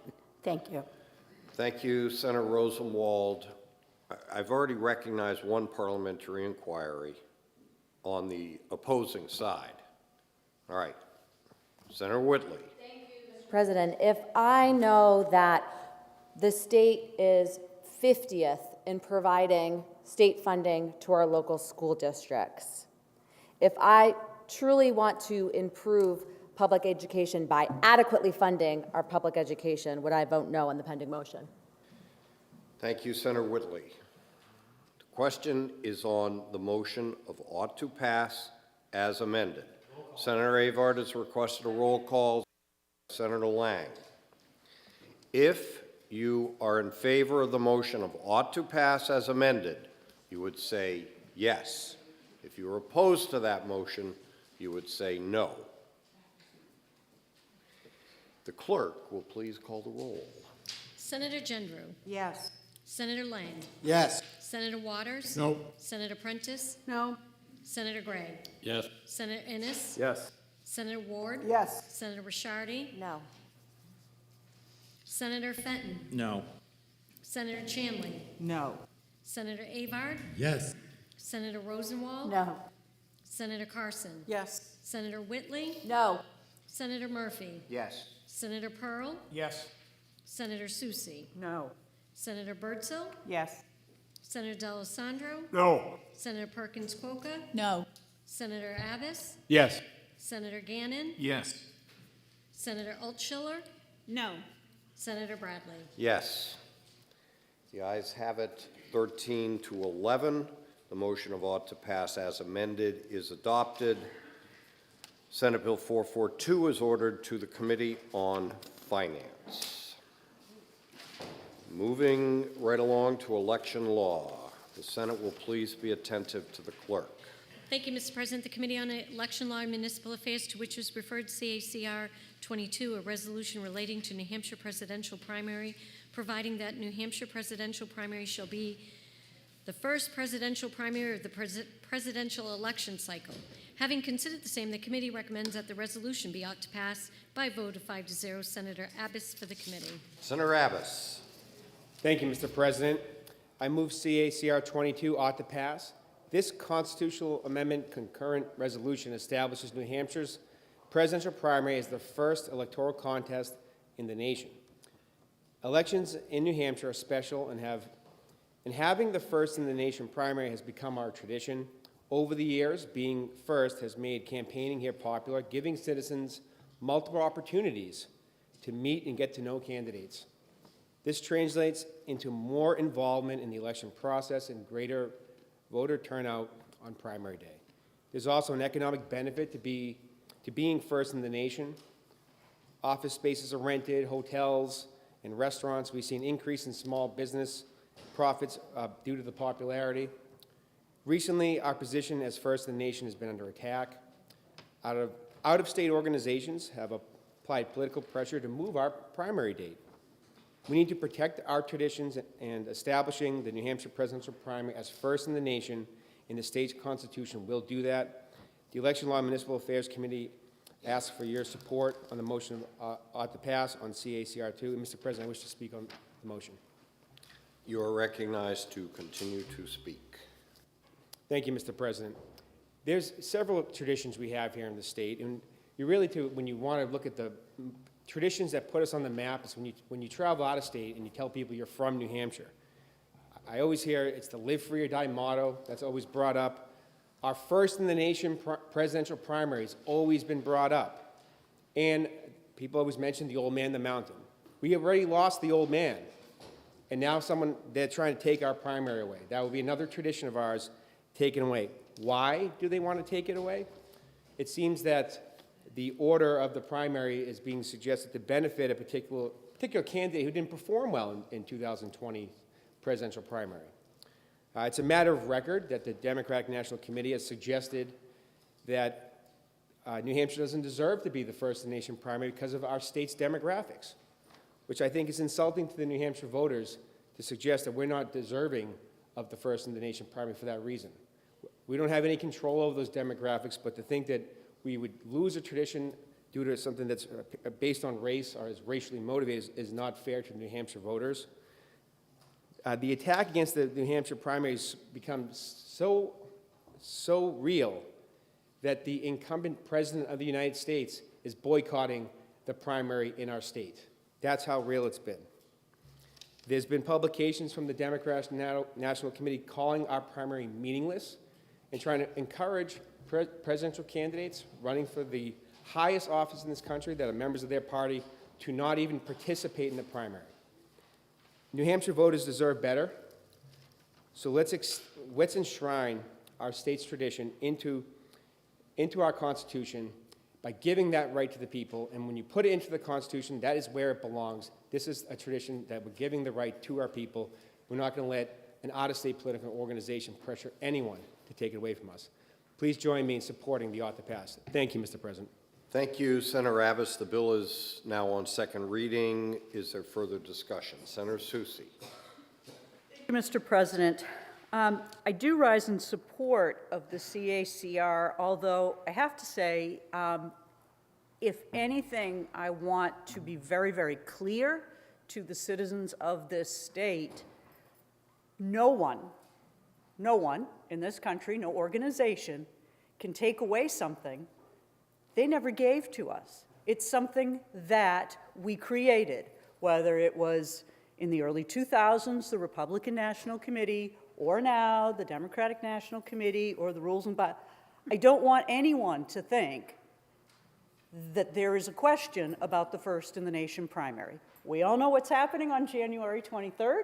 We all know, I assume certainly the 24 of us are going to cast votes in this primary. And it's important for the citizens of this state to participate as vigorously as they have in the past. I have great confidence that that will once again happen. New Hampshire can set records. We've seen a number of candidates here. We've seen activity. There's a sideshow going on outside of this state.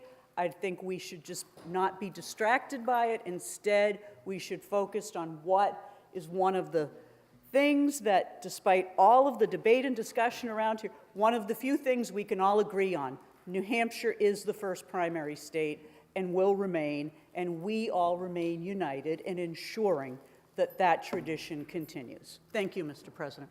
Thank you, Senator Soucy. The bill is still on second reading. Is there any further discussion? Seeing none, a roll call is required as this is a constitutional amendment. The clerk will please call the roll.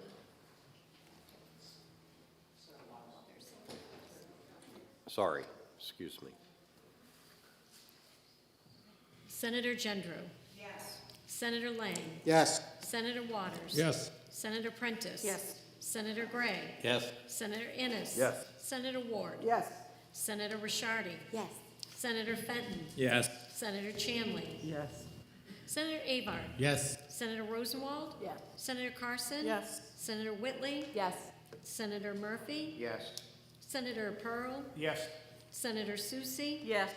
Senator Birdsell. Yes. Senator D'Alessandro. Yes. Senator Perkins Coca. Yes. Senator Abbas. Yes. Senator Gannon. Yes. Senator Altschiller. Yes. Senator Bradley. Yes. 24. The ayes have it, 24-0.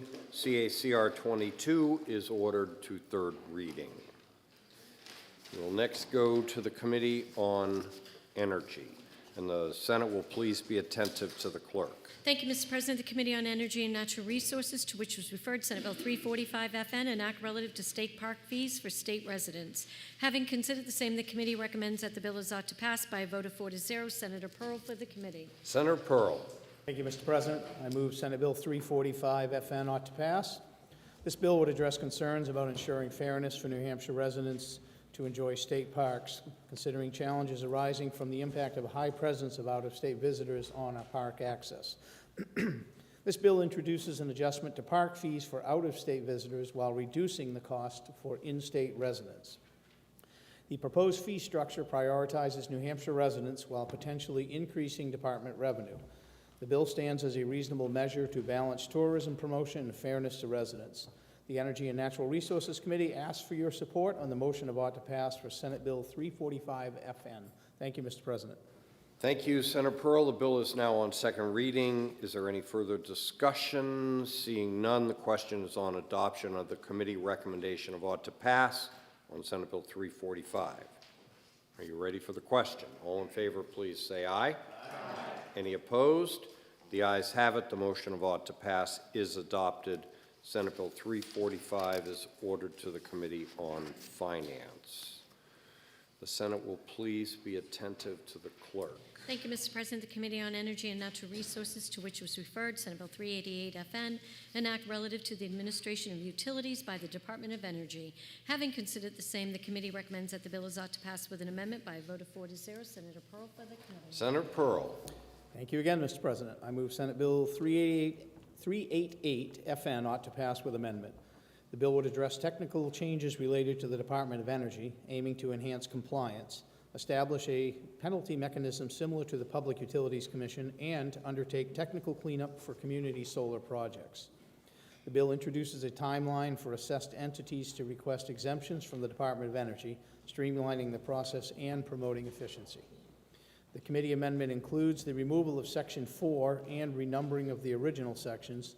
The amended bill presents a streamlined structure for improved clarity and effectiveness.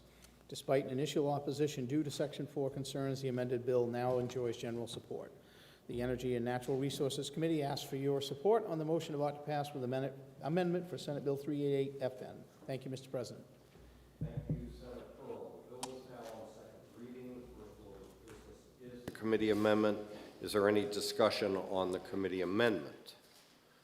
Seeing none, the question is on adoption of the committee amendment. Are you ready for the question? All in favor, please say aye. Aye. Any opposed? The ayes have it, and the committee amendment is adopted. The bill is on second reading. Is there any further discussion or amendment? Seeing none, the question is on adoption of ought to pass as amended on Senate Bill 388. Are you ready for the question? All in favor, please say aye. Aye. Any opposed? The ayes have it. The motion of ought to pass as amended is adopted. Senate Bill 388 is ordered to the committee on, is ordered to third reading. The Senate will please be attentive to the clerk. Thank you, Mr. President. The Committee on Energy and Natural Resources, to which was referred Senate Bill 474, an act relative to prohibiting metal detecting in certain areas. Having considered the same, the committee recommends that the bill is ought to pass with an amendment by a vote of 4-0. Senator Birdsall for the committee. Senator Birdsall. Thank you, Mr. President. I move Senate Bill 474 ought to pass with amendment. This bill would address the rising popularity of metal detecting, recognizing challenges associated with the activity, particularly on athletic fields, resulting in injuries for athletes due to improper covering of the holes. The bill sought to rectify this issue by excluding athletic fields and school grounds from the list of acceptable places for metal detecting, preventing unnecessary injuries. The committee amendment changed the language from dumps to landfills or transfer stations, preserving them as acceptable locations for metal detecting while ensuring accuracy and alignment with current practices. The Energy and Natural Resource Committee asks for your support on the motion of ought to pass with amendment for Senate Bill 474. Thank you, Mr. President. Thank you, Senator Birdsall. The bill is now on second reading. The first order of business is the committee amendment. Is there any discussion on the committee amendment? Seeing none, the question is on adoption of the committee amendment. Are you ready for the question? All in favor, please say aye. Aye. Any opposed? The ayes have it, and the committee amendment is adopted. The bill is on second reading. Is there any further discussion or amendments? Seeing none, the question is on adoption of ought to pass as amended on Senate Bill 474. Are you ready for the question? All in favor, please say aye. Aye. Any opposed? The ayes have it. The motion of ought to pass as amended is adopted. Senate Bill 474 is ordered to third reading. The Senate will please be attentive to the clerk. Thank you, Mr. President. The Committee on Energy and Natural Resources, to which was referred Senate Bill 587, an act relative to animals brought into the state. Having considered the same, the committee recommends that the bill is ought to pass with an amendment by a vote of 4-0. Senator Pearl for the committee. Senator Pearl. Thank you again, Mr. President. I move Senate Bill 587 FN ought to pass with amendment. This bill would address a critical challenge in quarantine regulations for incoming animals prompted by concerns raised within the shelter community. This bill targets the current requirement that animals, particularly littermates, must be separated during quarantine upon entering the state. The primary goal is to permit these animals who have traveled together to stay in the same quarantine container. The committee amendment introduces exceptions by allowing for individual animals, particularly littermates with age restrictions, that have entered the state and are intended for transfer to share appropriately sized enclosures during quarantine.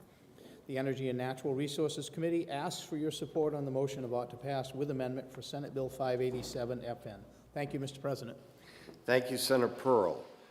The bill is on second reading. The first order of business is the committee amendment. Is there any discussion on the committee amendment? Seeing none, the question is on adoption of the committee amendment. Are you ready for the question? All in favor, please say aye. Aye. Any opposed? The ayes have it, and the committee amendment is adopted. The bill is on second reading. Is there any further discussion or amendment? Seeing none, the question is on adoption of ought to pass as amended on Senate Bill 587. Are you ready for the question? All in favor, please say aye. Aye. Any opposed? The ayes have it. The motion of ought to pass as amended is adopted, and Senate Bill 587 is ordered to third reading. The Senate will please be attentive to the clerk.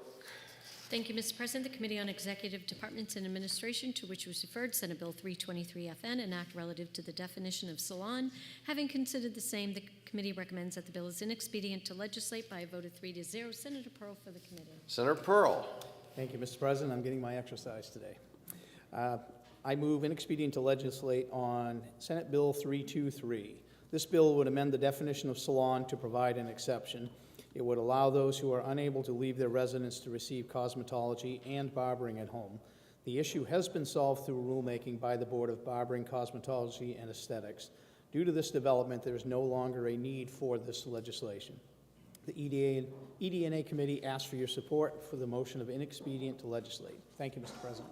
Thank you, Senator Pearl. The motion is inexpedient to legislate. Is there any discussion? Seeing none, the question is on adoption of the committee recommendation of inexpedient to legislate on Senate Bill 323. Are you ready for the question? All in favor, please say aye. Aye. Any opposed? The ayes have it. The motion of inexpedient to legislate is adopted. The Senate will please be attentive to the clerk. Thank you, Mr. President. The Committee on Finance, to which was referred Senate Bill 311FNAL, an act relative to property tax offset for the town of Hampstead and making an appropriation therefore. Having considered the same, the committee recommends that the bill is ought to pass by a vote of 7-0. Senator Birdsall for the committee. Senator Birdsall. Thank you, Mr. President. I move Senate Bill 311 FNA local ought to pass. This bill appropriates $154,000 in fiscal year 2025 for the purpose of distributing funds to the town of Hampstead to offset the impacts on the town's tax base from the state's purchase of Hampstead Hospital. The bill requires the Department of Health and Human Services to make a total payment to Hampstead of $191,166 in fiscal year 2025. The remaining $37,166 would need to be allocated from the department's existing appropriations. The Senate Finance Committee recommends passage of Senate Bill 311 FNA local and asks for your support. Thank you, Mr. President.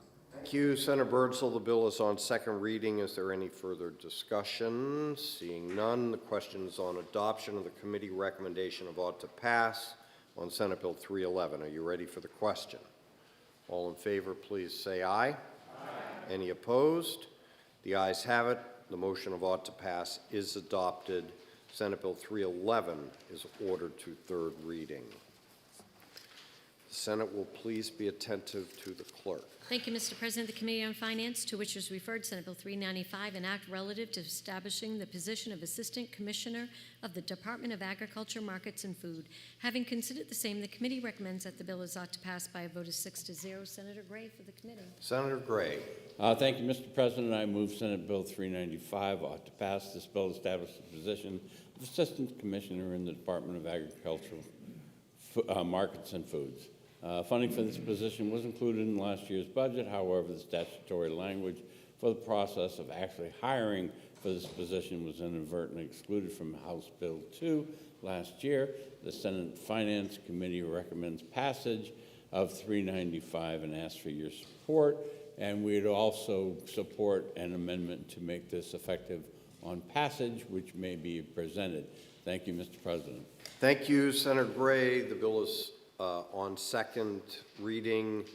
Is there any further discussion or floor amendment? Senator Pearl to introduce Amendment 0092. Thank you, Mr. President. I would like to move, you have a different number, 0148S I have. Senator Pearl has moved Amendment 0092. Okay. I have a different amendment. And you're recognized. That is okay, thank you. So the and you promised 30 seconds. All right, here we go. The amendment simply moves the date from 60 days after passage to upon passage, and we ask that you support it. Did I do it? That was good. Is there any discussion on floor amendment 0092? Are you ready for the question? All in favor of the floor amendment, please say aye. Aye. Any opposed? The ayes have it. The floor amendment is adopted. The bill is still on second reading, open for further discussion and amendment. Are you ready for the question? The question is on adoption of ought to pass as amended on Senate Bill 395. All in favor, please say aye. Aye. Any opposed?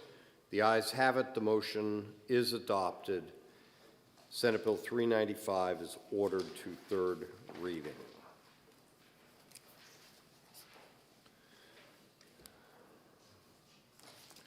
The Senate will please be attentive to the clerk. Thank you, Mr. President. The Committee on Ways and Means, to which was referred Senate Bill 324, an act relative to lottery license renewal notices. Having considered the same, the committee recommends that the bill is ought to pass with an amendment by a vote of 5 to 0. Senator D'Alessandro for the committee. Senator D'Alessandro. Thank you, Mr. President. I move Senate Bill 324 ought to pass with amendment. This bill requires that the Lottery Commission to notify bingo and Lucky 7 licensees before their license is due to expire. Many of the social clubs that offer bingo and Lucky 7 are run by an older generation of volunteers, and they do not always know when it is time to renew their license. When they miss the date, it becomes very problematic. The committee amendment clarifies that it is the licensee that the Lottery Commission must notify, not the distributor. The Lottery Commission testified in full support of this requirement, and it was that they who suggested that a longer period of time for renewal notification to ensure receipt and enough time to work out any issues. With their input, the committee settled on a notification requirement of no less than 45 days before the expiration date of the license. The Ways and Means Committee asks your support for the motion of ought to pass with amendment. Thank you, Mr. President. Thank you, Senator D'Alessandro. The bill is now on second reading. The first order of business is the committee amendment. Is there any discussion on the committee amendment? Seeing none, the question is on adoption of the committee amendment. Are you ready for the question? All in favor, please say aye. Aye. Any opposed? The ayes have it, and the committee amendment is adopted. The bill is on second reading. Is there any further discussion or amendment? Seeing none, the question is on adoption of ought to pass as amended on Senate Bill 324. Are you ready for the question? All in favor, please say aye. Aye. Any opposed? The ayes have it. The motion of ought to pass as amendment is adopted. Senate Bill 324 is ordered to third reading. The Senate will please be attentive to the clerk. Thank you, Mr. President. The Committee on Ways and Means, to which was referred Senate Bill 513, an act relative to permitting charity auctions by nonprofit corporations. Having considered the same, the committee recommends that the bill is ought to pass with an amendment by a vote of 5 to 0. Senator Rosenwald for the committee. Senator Rosenwald. Thank you, Mr. President. I move Senate Bill 513 ought to pass with amendment. This bill will allow nonprofit corporations to conduct charity auctions. Specifically, the bill allows charities to hire a non-member individual to conduct a charity auction without a license for that organization. A contract is required stipulating that the individual conducting the auction has no custody or control over the auction's revenues.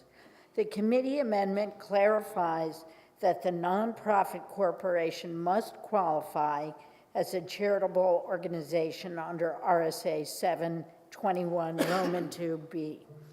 The Ways and Means Committee asks your support for the motion of ought to pass with amendment. Thank you.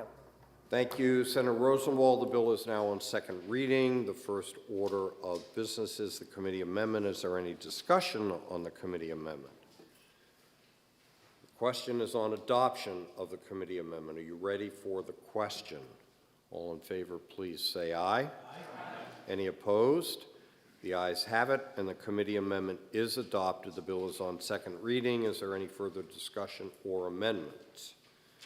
The question is on adoption of ought to pass as amended on Senate Bill 513. Are you ready for the question? All in favor, please say aye. Aye. Any opposed? The ayes have it. The motion of ought to pass as amended is adopted. Senate Bill 513 is ordered to third reading. We are at the conclusion of the regular calendar, and we'll take up the bill that was removed from the consent calendar. The Senate will please be attentive to the clerk. Thank you, Mr. President. The Committee on Education, to which was referred Senate Bill 343, an act relative to school-based health services. Having considered the same, the committee recommends that the bill be re-referred to interim study by a vote of 5-0. Senator Lang for the committee. Senator Avard, are you ready for a motion? I move to table. Senator Avard has moved to table Senate Bill 343. It is non-debatable. Are you ready for the question? All in favor of tabling Senate Bill 343, please say aye. Aye. Any opposed? The ayes have it. Senate Bill 343 is laid upon the table. And now, I recognize Senator Carson for a motion. Thank you, Mr. President. I move that the Senate adjourn from the early session, that the business of the late session be in order at the present time, that all bills and resolutions ordered two-third reading be, by this resolution, read a third time, all titles be the same as adopted, and that they be passed at the present time. Thank you, Senator Carson. All in favor of the motion, please say aye. Aye. Any opposed? The ayes have it. The early session is adjourned. We are now in the late session. Are there announcements to come before the committee or personal privileges? Senator Carson. Thank you, Mr. President. I received an email this morning from a constituent of one of our senators, the senator from District 12, okay, that we are not going to be in session next week, and he is going to be having a very special day next week. It is his birthday, and so his constituent, Morgan, asked me to please recognize this senator from District 12 on the floor and have everybody please wish him an early happy birthday. Happy birthday, Senator. Yeah, Morgan is a cat. Thank you, Senator Carson. Senator Prentiss. Yes. Thank you. I'd like to ask my colleagues to join me in honoring a friend who passed away shortly after Christmas, Carleen Thomas Whitcomb, 54 years old, of Littleton, New Hampshire. Carleen was born and raised in New Hampshire and settled in the North Country.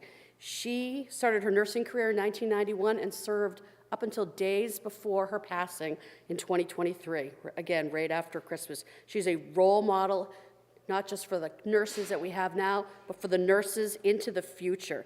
Her service, she's a public servant. She has dedicated her life to the healthcare community, and most importantly, to her family. Her selflessness and compassion at the bedside has changed lives and changed her community. Carleen's husband, Jeff, was also a friend of mine, and sadly, Jeff passed away 2 years ago. He was a firefighter in Littleton. He was actually one of our fire training instructors here for the state of New Hampshire. So losing both Carleen and Jeff in such a short period of time creates a big hole in Littleton, New Hampshire. I would ask that you join me in honoring Carleen's work and also in remembering their two daughters, Emma, who was born on the same day and is the same age as my daughter Phoebe, and Sarah. Thank you. Thank you, Senator Prentiss. Senator Ricciardi, unanimous consent? Yes, thank you, Mr. President. Yaron Hitzis, nephew of David Sachs. David Sachs is a friend of mine, and he was born in South Africa. He moved to Israel and completed his BS in engineering. He moved to the United States in 1995 and lived in Bedford from 2000 to 2011. He was active in the movement to bring a high school to Bedford. He served on the school board from 2004 to 2010 and as chairman for the last 2 years. He was privileged to lead the school district to a successful vote for a high school bond in 2005 and see the new high school and middle school complex open in 2007, graduating its first seniors in 2009. David has 3 sisters, and they moved to Israel while he was studying there. Later on, his youngest sister, Tracy, moved to the United States and worked as a traveling nurse practitioner out of Georgia. His oldest sister, Debbie, has 5 children. Her youngest son, Yadon, 23, was nearing the end of his mandatory service in the IDF after the horrific assault by Hamas on Israel on October 7th. Yadon, like many others, were deployed to the south of Israel and into Gaza. Whenever possible, Yadon would send messages and photos from the front. The family was surprised on the weekend of December 22nd and 23rd when Yadon came home after 80 straight days at war. The video of him walking into the house and surprising his mother went viral, the joy and relief clearly evident. Yadon returned to the fighting in Gaza the following week and tragically fell in battle on December 26, 2023, just 1 week shy of his 24th birthday. We have learned that Yadon, an officer, had volunteered for guard duty, during which he and a fellow soldier came under fire from snipers and sadly were killed. The rest of the unit was alerted by the gunfire, and as a result, the lives of the rest of the unit were saved. He died a national hero. Yadon was buried on December 28th with full military honors. His funeral was attended by approximately 4,500 people. Yadon was a vivacious person with a magnetic smile. He loved the simple things like a barbecue near the beach every weekend. He was also a fan of Liverpool, an English soccer team. Such was Yadon's impact and effect on people that testimonials and tributes have come far and wide. He was mentioned during the Israeli TV broadcast of Liverpool's next game during their singing of their anthem, "You'll Never Walk Alone." Famous singers, personalities, and politicians sent messages to the family, either digitally or in person. A dear friend honored him after scoring a goal in a local Israeli soccer match. Yadon was the perfect child who was a combination of the best of his family's attributes. He will be sorely missed by his parents, Debbie and Clive, siblings, Doron, Daniel, Dovi, and Yal, his girlfriend, Dara, family, and extended friends. Thank you, Mr. President. Thank you, Senator Ricciardi. Senator Innis for personal privilege. Thank you, Mr. President. Life is full of sorrows and joys. Couple joys here. The first is that after 4 years together, Spencer and I are getting married in August at the farm. Thank you. And the second announcement, which is probably bigger, my son and his wife express it differently, but I say that they are expecting my first grandchild on July 13th. Thank you. Senator Pearl. Thank you, Mr. President. Let me start with this. To know Jack Barnes was to love him. I never did get to serve with Jack, but he sat in this seat for many years, represented the District of 17. I know that he was as big as life could possibly be. He served in this distinguished body from 1992 to 2012, with one term in which he took a respite from 1998 to 2000. He also served in the New Hampshire House of Representatives from 1988 to 1992. You never had to guess where Jack Barnes stood on an issue. And you'd be hard-pressed not to hear about where he stood on an issue. Jack was an incredible figure. He was a dedicated husband to his wonderful wife, Fran, until she passed away in 2021. He was an incredibly hard worker, having opened the McDonald's restaurant franchise with his wife, Fran, in Raymond in 1979, and they ran it until they retired. He was a committed volunteer for his state and community. You know about his life in the state Senate, but he also served on many boards and committees in Raymond, including as a town selectman for 19 years, up until he retired from that board in 2021. Jack served in the U.S. Army and was a proud veteran of the Korean War. He loved marching in the parades and encouraging other veterans and promoting the VFW. But here are some of the most fun Jack Barnes facts. Jack had a passion for collecting matchbooks. The entire second floor of his home was dedicated to displaying the tens of thousands of matchbooks he had acquired during his lifetime. I had the good fortune of going up there. I just hoped he never had a house fire. Because I'm telling you, that whole upper floor was full of matchbooks.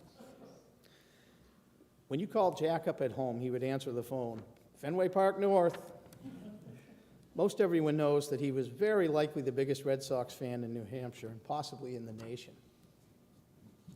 When you asked Jack how he was doing, he would say, I couldn't be better. And in the year 2008, the Honorable Jack Barnes won the nomination for Vice President of the United States in the New Hampshire presidential primary. He received about 40,000 votes. Jack really was larger than life. The town of Raymond, the state of New Hampshire, and the United States of America is a much better place, having been the beneficiary of Jack's tremendous service to the community.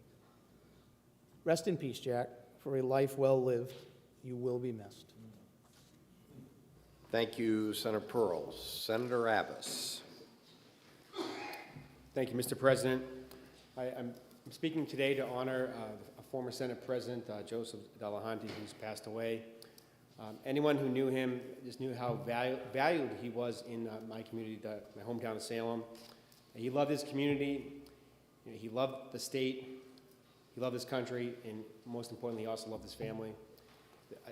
When someone passes away, and when I was asking members of the community, tell me some things about President Delahunty, it's very rare you come across someone who is universally well respected and appreciated by members of all different backgrounds. And I did not hear anything negative. Everyone loved this man and just spoke so highly of him. And for someone to have that level of respect is something I always say when I ran for office for District 22, I referred to it as a legacy seat. And when I say that, I'm referring to prior people who have held this seat, and President Delahunty is one of those individuals.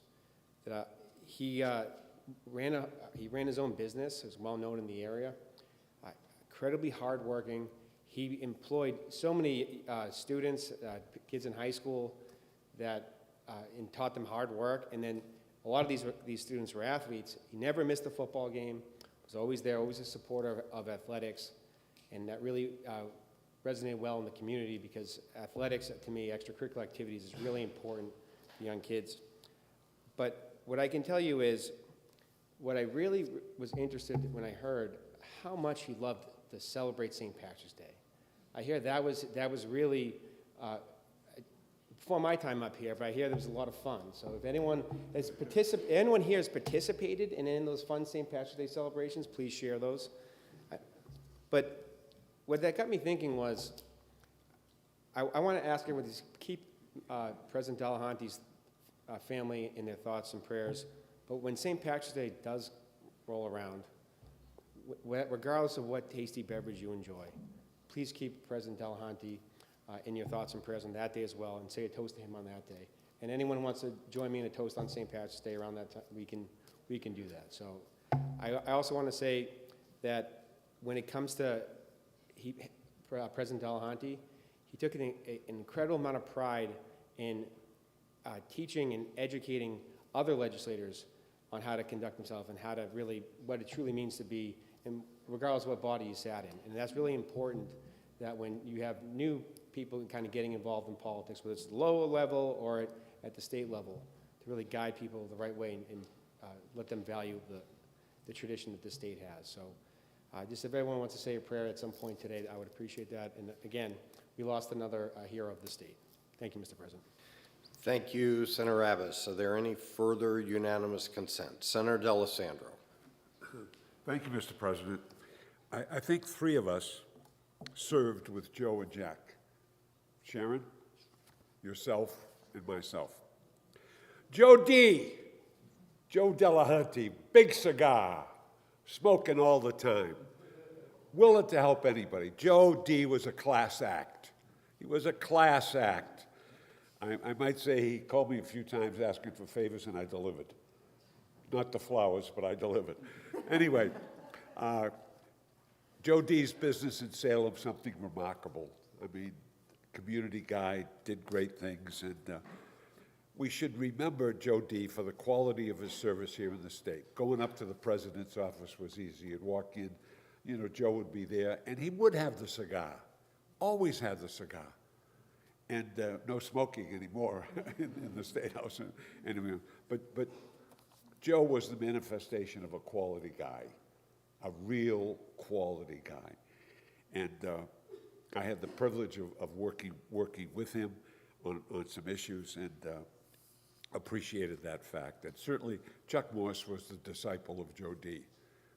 In the image and likeness, in the business, and so forth and so on. But let's remember Joe as our Senate president, as a leader, as a quality guy, and as a person who really cared about others. Okay, that's the key issue. Now, Jackie Barnes. I served with the great Jack Barnes, and he drove me crazy. I want to make that clear. He drove me out of my mind, repeatedly, day after day. He was a proponent of Schlitz beer, okay? Nothing like a Schlitz for Jack Barnes. And his love of the Kroc family and his stories about McDonald's. And every once in a while I'd meet him in Raymond at the McDonald's place and sit down and have a chat with Jack. And the love of his life, they met at UNH.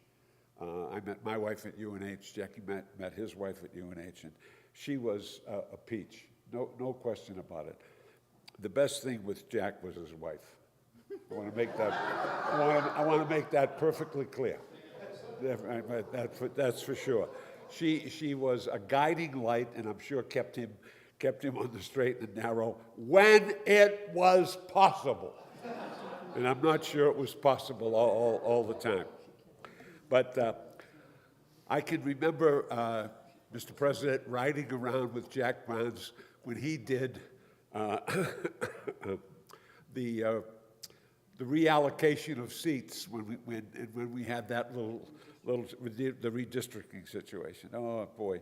So I was Jack's partner. I was the minority guy on the team as we drove around the state, and I got his. You know, Jack was a very biased guy. We were going to have 19 seats in the Senate when I'm finished with this, and he was absolutely right. He got them. He got them. But remember, if you will, just remember Jack and Joe as guys who came here and were really decent human beings. That's the key issue. And if you're leaving a legacy in this life, it ought to be that you were decent. You were decent, you were honorable, and what you did made the lives of others better.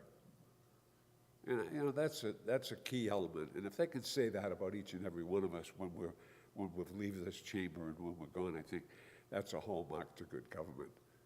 Thank you, Mr. President. Thank you, Senator D'Alessandro. Senator Carson. Mr. President, I rise to speak about our former colleague, Senator Barnes. I had the pleasure of serving with Senator Barnes, and I have to tell you, there's things that I remember about him that, that just are wonderful memories for me. I remember his sense of humor.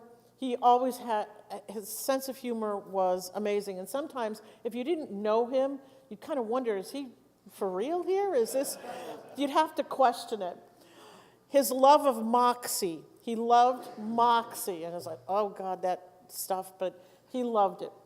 The other thing is, when the Red Sox started the preseason, he'd have two ties.